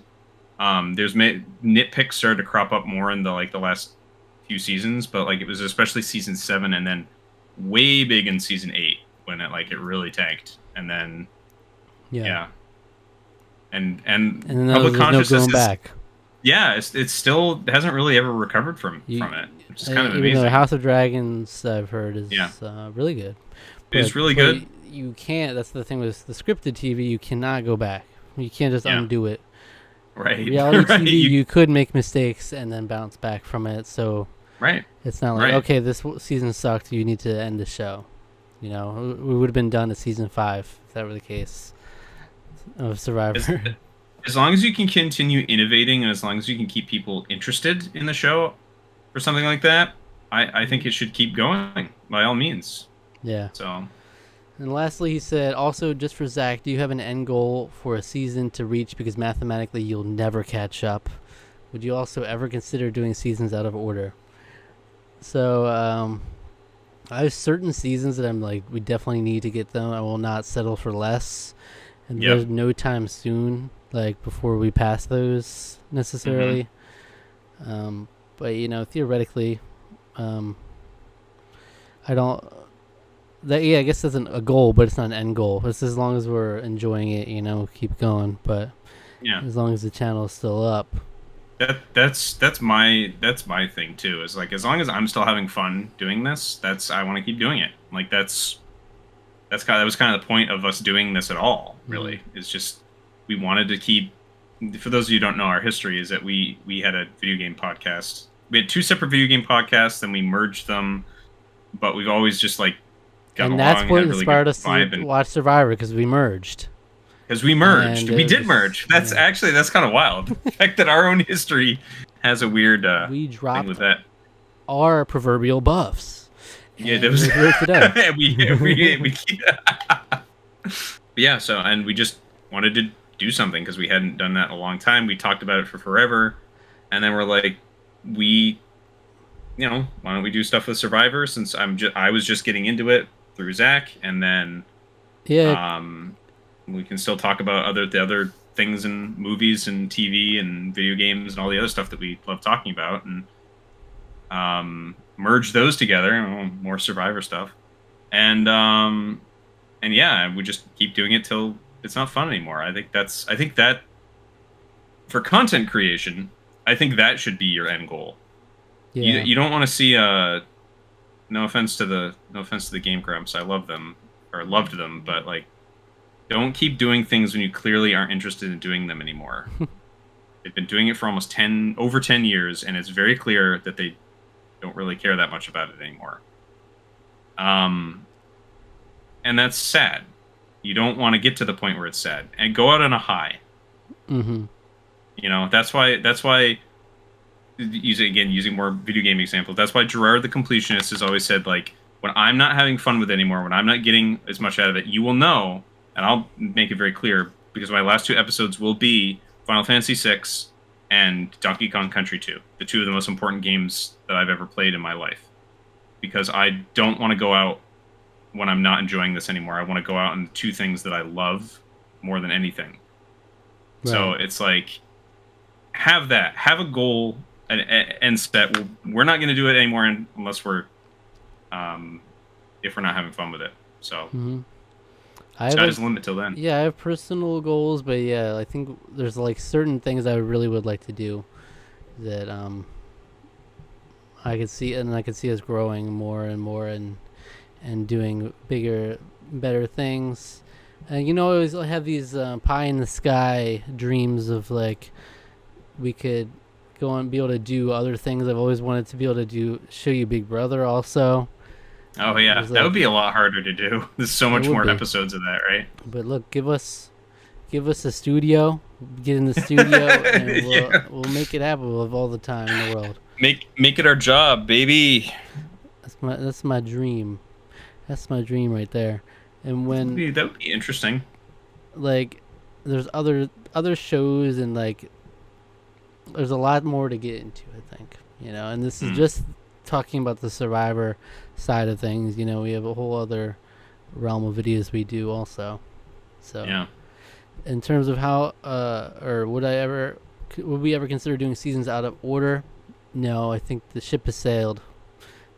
Yeah, I think earlier on we might have been able to do that before we started doing our reactions to it, but like not anymore. I think Definitely it's not anymore. become a I big part wouldn't. of the magic and the identity of this series. It's cool seeing Yeah, it progress that's for better or for worse each season that comes up. the joy for me in it is the complete lack of knowledge or like really going. Like I said, I was making Wii jokes earlier because like it had just come out when this was airing. Like going back in that little time capsule to like 15, 16 years ago, 17 years ago now. Jeez. Yeah, and we have a unique Um, opportunity to take someone through this show, like on what's considered old school Survivor now, up and keep it going. And yeah, if we started going out of order now, we kind of feel like okay, we're getting impatient and just like, and then we've done like, if we do like 15 seasons in a row and then just start like, okay, let's go to 25, 34, and then it's like, okay, well, back to 18. Yeah.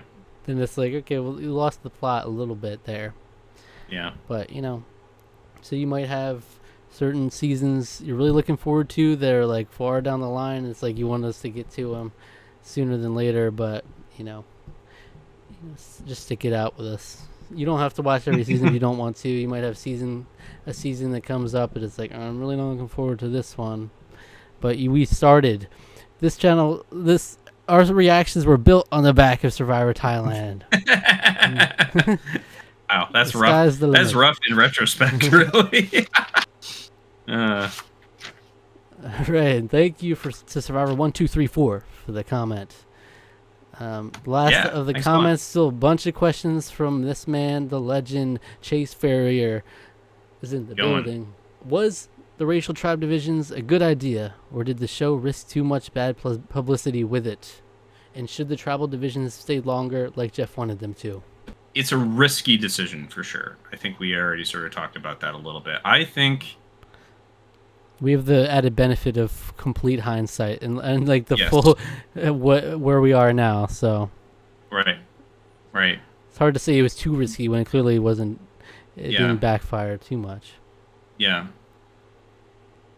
Yeah. I mean, I still think it's an idea that maybe should have been tempered a little bit more. I think maybe it was with just the fact that the merge happened when it did. But yeah, I don't know. It might have been interesting to see it play out a little longer in terms of the racial, the ethnic divide. But it, I don't know. I think it ultimately ended up made the season. It started off the season with more of a bang. Like I think we said, the first episode is. I said at least the first episode is one of the most entertaining. And I think it has that benefit of it being kind of spicy, being a little bit maybe a little more uncomfortable in terms of some way. So that makes it more engaging to a certain degree, I think. So, in my opinion, I think it paid off. Yeah, it's almost like, do you want to bait for more headlines the whole time, or do you want to get like so people can talk about the game and not just always be about the divisions you put in place? I think it was better that they didn't stay longer because quickly we realized we talked the first couple episodes about this theme, and then it quickly became okay, the game, the personalities, and what we're really here for, rather than like this is the structure you put us in here. It was a little more freeing in that sense, and I'm sure it was more liberating for the players as well. Right. But yeah, Chase said, I asked last season if Alec thought this version of the idol was too overpowered, to which the answer was no. Now that you've seen 2 straight seasons where the person that has the idol has gotten a guaranteed spot in the final 3, once the information that they have it got out because of fear of the vote swinging back on someone else, has your answer changed? Yes. Yes, I think the idol was, especially the way that they implemented it this season, in the sense that like it ultimately guaranteed. It's like, okay, yes, he would made it very public that he had it, which made it so that he controlled the game more or less, right? It's like people aren't going to throw a vote away. Potentially, yes, he could use it to protect somebody, but the only person he's going to use it for is Becky, who isn't much of a threat to anybody. Other than her being a guaranteed vote, but for on wherever Yule's voting.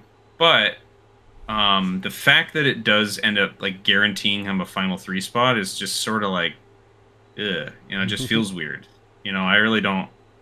I really didn't like that. And the fact that when he's in this position where he's like using his leverage and everything, the only way to nullify it is with Plan Voodoo, something like Plan Voodoo. Right. And as soon as you don't have the numbers to do Plan Voodoo, then you're kind of right. Got to fall in line. Yeah.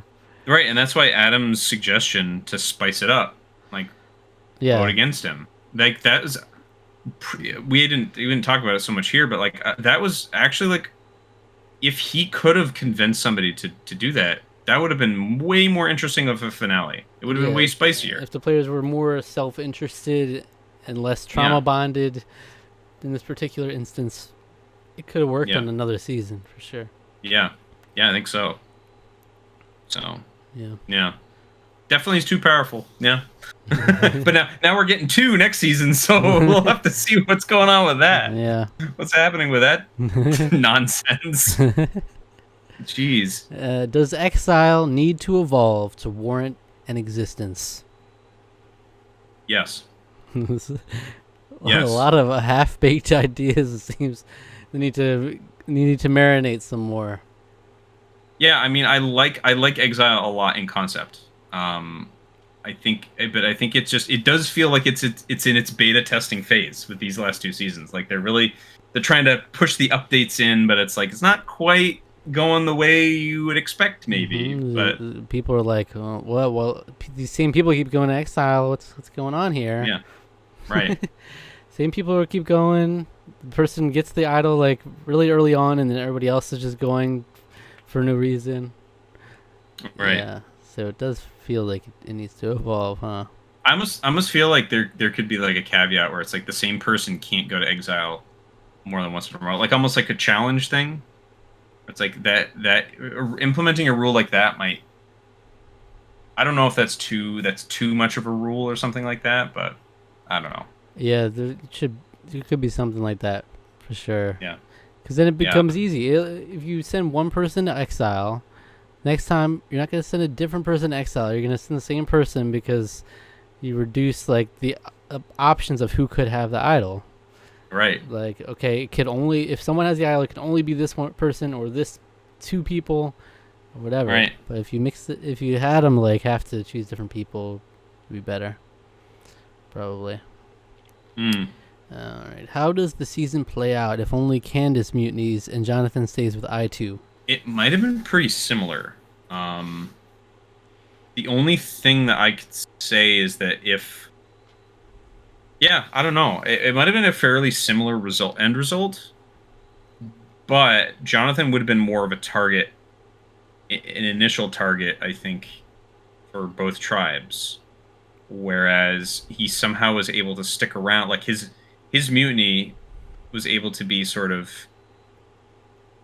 It's like you could trust that you couldn't trust him, I guess. So in that regard, they were able to rely on that idea and get some people that they weren't necessarily sure of on their own tribe out.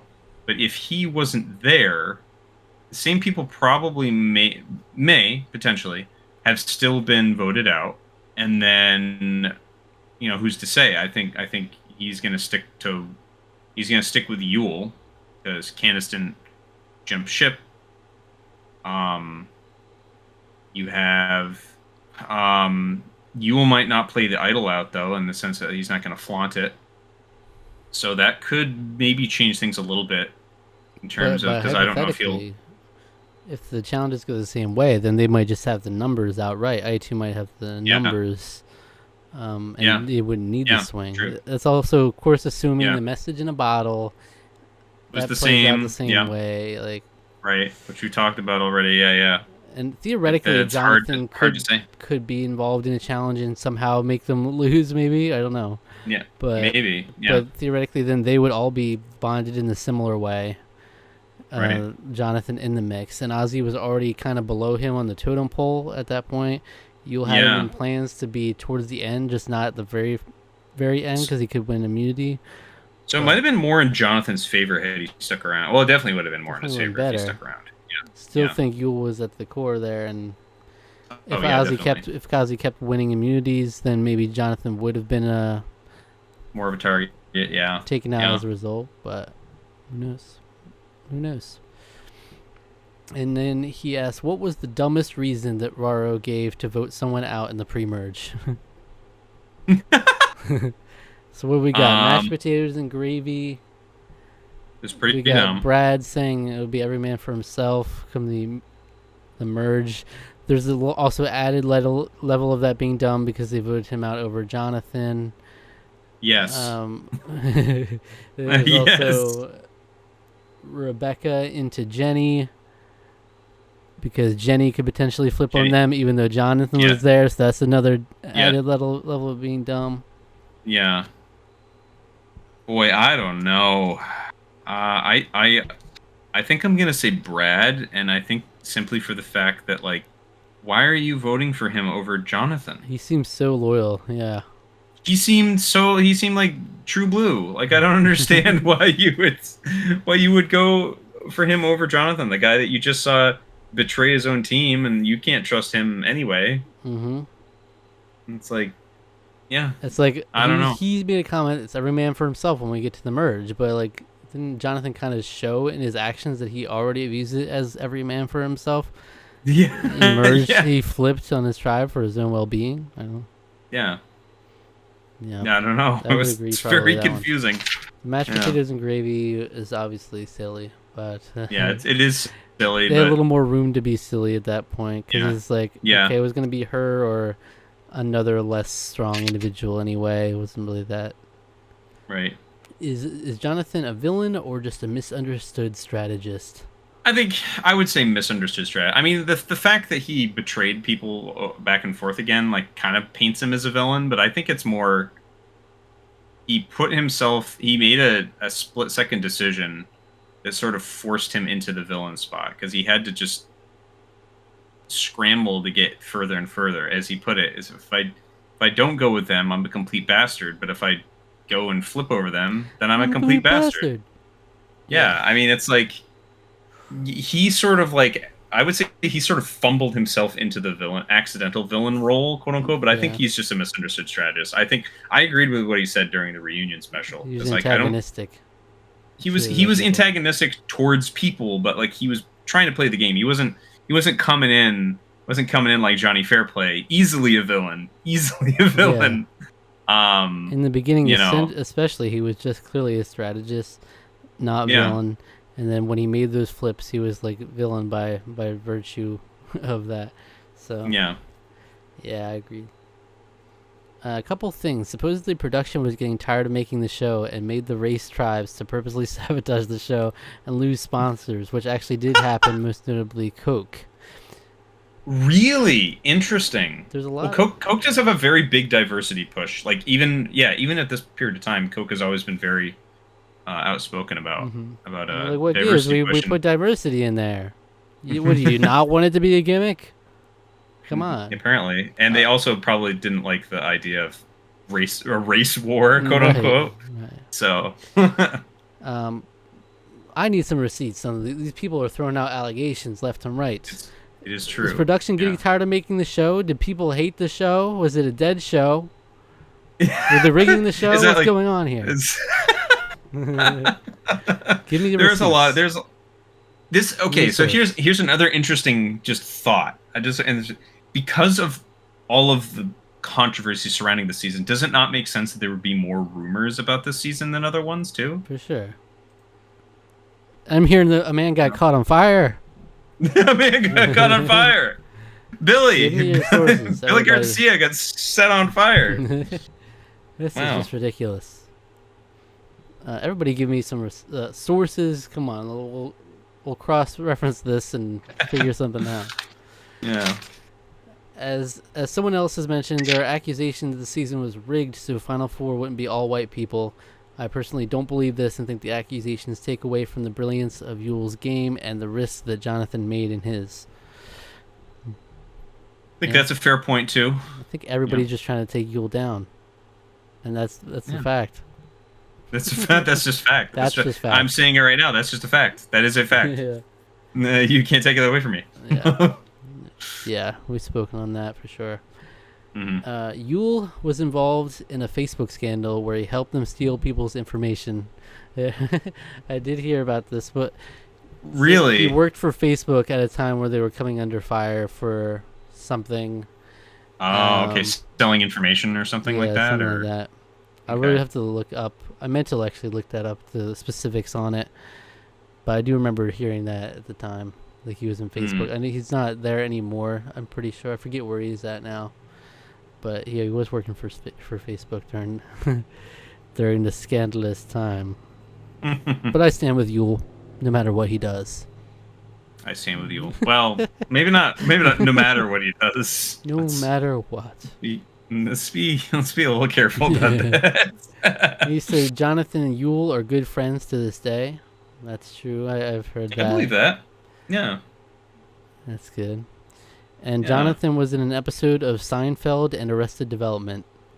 I'm gonna have to. That really. It's interesting. That is really interesting. I've heard he was like. I think he was just kind of in there. I don't think he had a speaking line. probably just Maybe he did. I don't know. Just you would have been just an extra in Seinfeld, I think. Mm-hmm. Because Seinfeld was off the air by like 2002 or 3, right? This is like 89 to. Wasn't there 12 seasons? This is like 88 to. I'm not sure. I guess I don't remember, but. All right, so Yeah. that's it for Chase Ferrier's comment. Thank you for the comments. Yeah, thanks a Thank you lot. for Yeah, everybody's input. Send us your receipts. Amazing. Send us your sources. Send damn us it. the receipts, please. We want to know. God That's great. damn it. All right. So we're going to go into the superlatives, the rankings, and everything in just a second. I want to first, I meant to do this in the beginning. I'm going to send you the link to look at the DVD cover. The DVD cover, the legendary DVD As is cover. tradition at this It's point. tradition. The DVD cover for Cook Islands. Okay. We got Yule. Guess who got snubbed? Our boy Adam. We didn't get the cheese on the cover. Adam's not even cheesing. What's that about? Adam Erasure. They threw Parvati in there instead. Yeah. Guess they wanted to even men and women, I guess. They also, I guess... Yeah, no, they put Jonathan in there. He would have been out if we did the final 6. Yeah, I guess so that's they true, just wanted yeah. Jonathan because he was an important figure. Important figure, yeah, makes sense. Wouldn't it be nice to have an Adam cheese, you know? I know. Just well, we kind of do. Isn't that him right above Becky? Isn't that him hanging out? But he's not cheesing. Yeah. Not enough for my liking. No, it's a So we shame. got Parvati, Yule, Ozzy, Becky, Jonathan, Sandra. Not bad. Yeah. So it's interesting. What do we have going on here? Is this all? It looks like 5 of them. It's their, or 4 of them. It's their cast photo, and then Jonathan and Ozzy are from when they have their buffs on. Very weird mix there. Yeah. Like everybody looks all clean, and then you got Jonathan disheveled and dirty. Just. Well, hold on though. Wasn't Yule clean shaven originally? So that might have been during the stuff. I don't know. I'm not sure either. I'm pretty sure that I would guess that would be during. It looks like a pose that you would take for a photo. Maybe. Though. I'm like, what's he doing? Maybe he did. All right, but that's all right. So that's the DVD cover.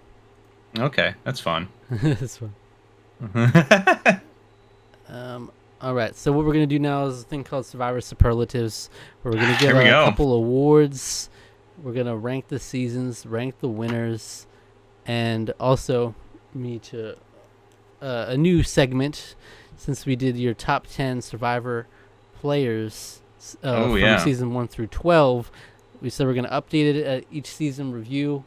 And you just say if we're gonna add anybody in the mix or not, and we'll go from there. But let's do the rewards first.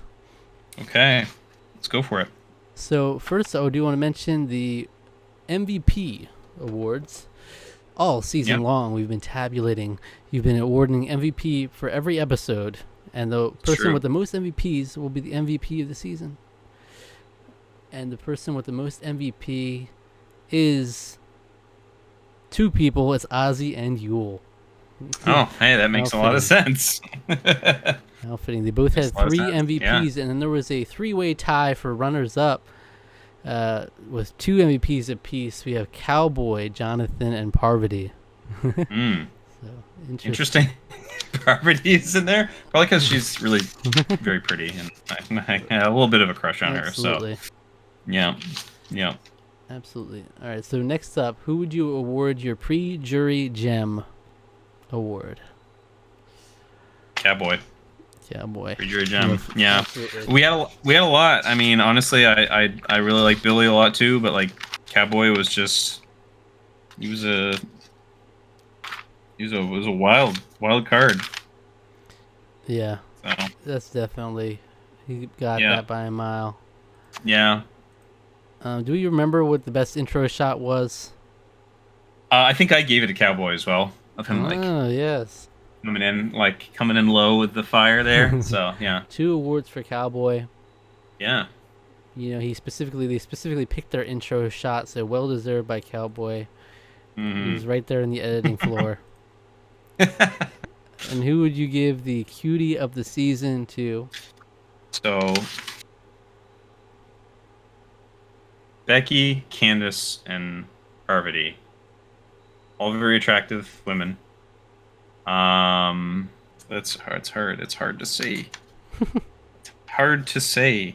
It's very difficult. This is trickier than I thought it would be. now that I'm actually set up here. I think here's the thing. I like all 3 flavors. We'll just say that.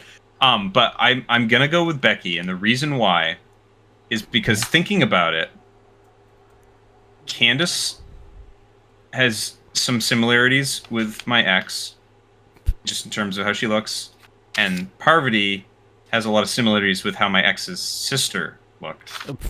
So those uncomfortabilities realized I have to go with Becky. Wow.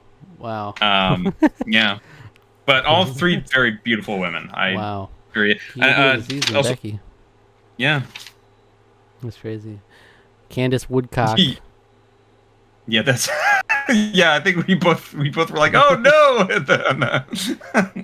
And who would you give your Alex favorite player award to? I think my favorite player is Yule. I think I've made it pretty clear. I think Jonathan is a second there for me, but I would say Yule. It's pretty easily there because I think Yule is somebody that would be in contention in my top 10. So interesting. Which I think we're going into next. Let's just do that next, and then we'll do the rankings. Okay. So your top 10 favorite Survivor players before this season were Rob Mariano, Rupert, Rob Sesternino, Stephanie, Richard Hatch, Johnny Fairplay, Sari, Rafe, Kathy, and Rory. Now, is anybody going into the top 10? Anybody leaving the top 10? I think we're gonna take.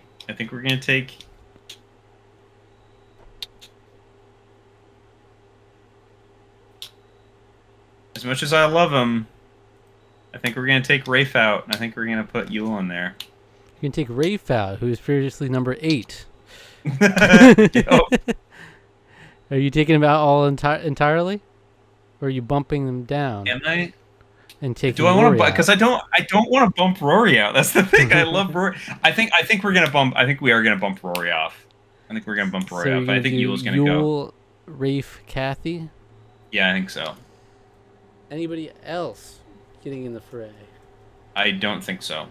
There's a lot of people that I really like this time, but like all those people are really, really high for me. I know Kathy might seem like a weird pick, but I did genuinely like her. You like her more than Rory? So.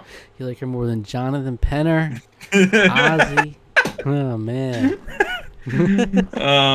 All right. It's the top 10. It's the top 10. You're finalized your list?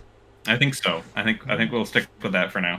Boston Rob, Rupert, Rob Sesternino, Stephanie, Richard, Johnny, Sari, Yule, Rafe, and Kathy.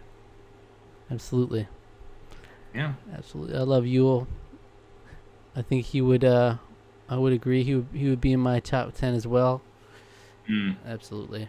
All right. Next up, it's time to rank the seasons. All right. Do you want me to send you the link to the document that has everything? I think that's going to be best because rattling off 13 seasons for both of us is going to be confusing. Even though I will kind of have to rattle them off for the listeners anyway, but yeah, that's fair. That's fair. So currently, your season rankings are Pearl Islands, the Amazon, the Australian Outback, Vanuatu, Panama, Borneo, Marquesas, Guatemala, All Stars, Palau, Africa, Thailand. Mm-hmm. Where would Cook Islands go in the mix? I think we're gonna put Cook Islands. Cook Islands will be right below. I think we're gonna put Cook Islands right below Vanuatu. So that means it cracks the top 5, right? Number 5 for you? Mm-hmm. Interesting.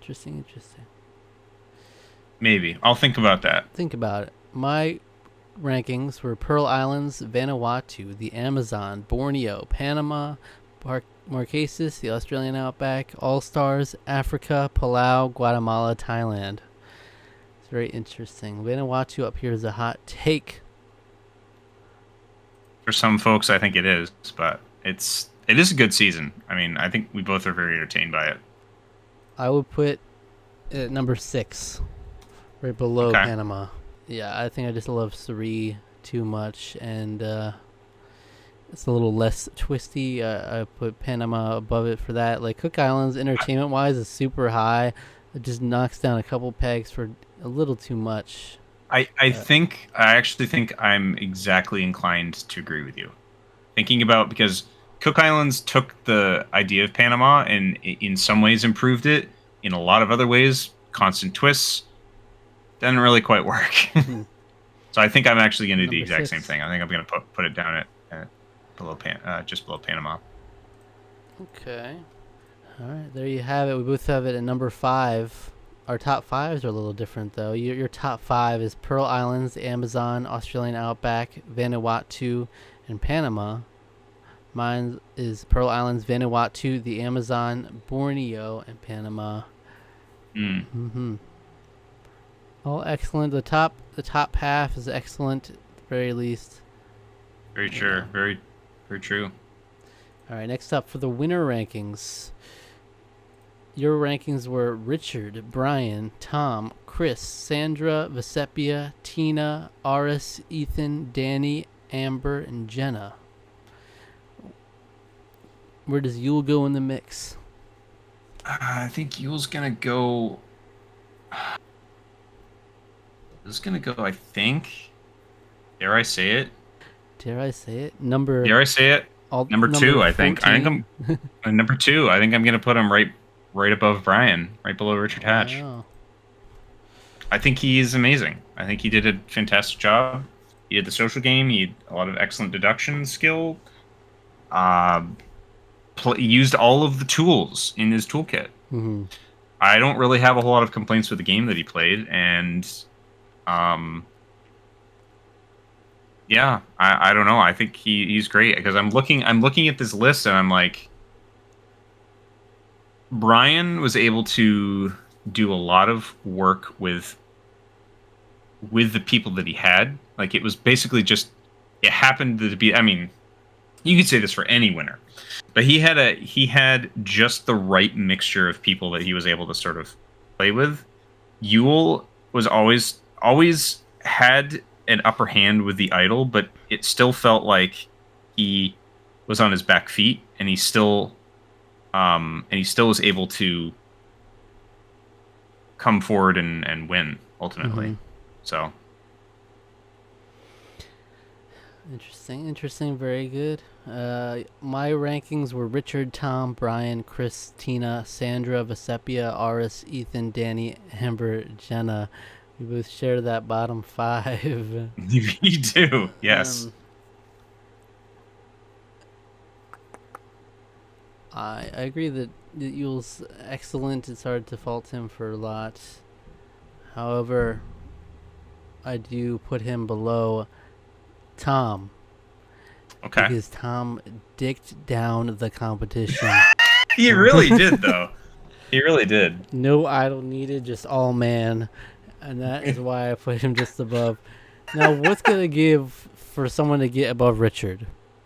I mean, they're going to have in to, the point where he's the godfather of the game itself. Like, yeah, it's hard. Like, to me, it's somebody that's going to have to be able to sort of come along and similarly revolutionize or dictate the way people will play the game from here on out. I think so they're gonna have to be so. To me, it's like Yule's almost at that point. Yeah, he was pretty. Yule's pretty close at that.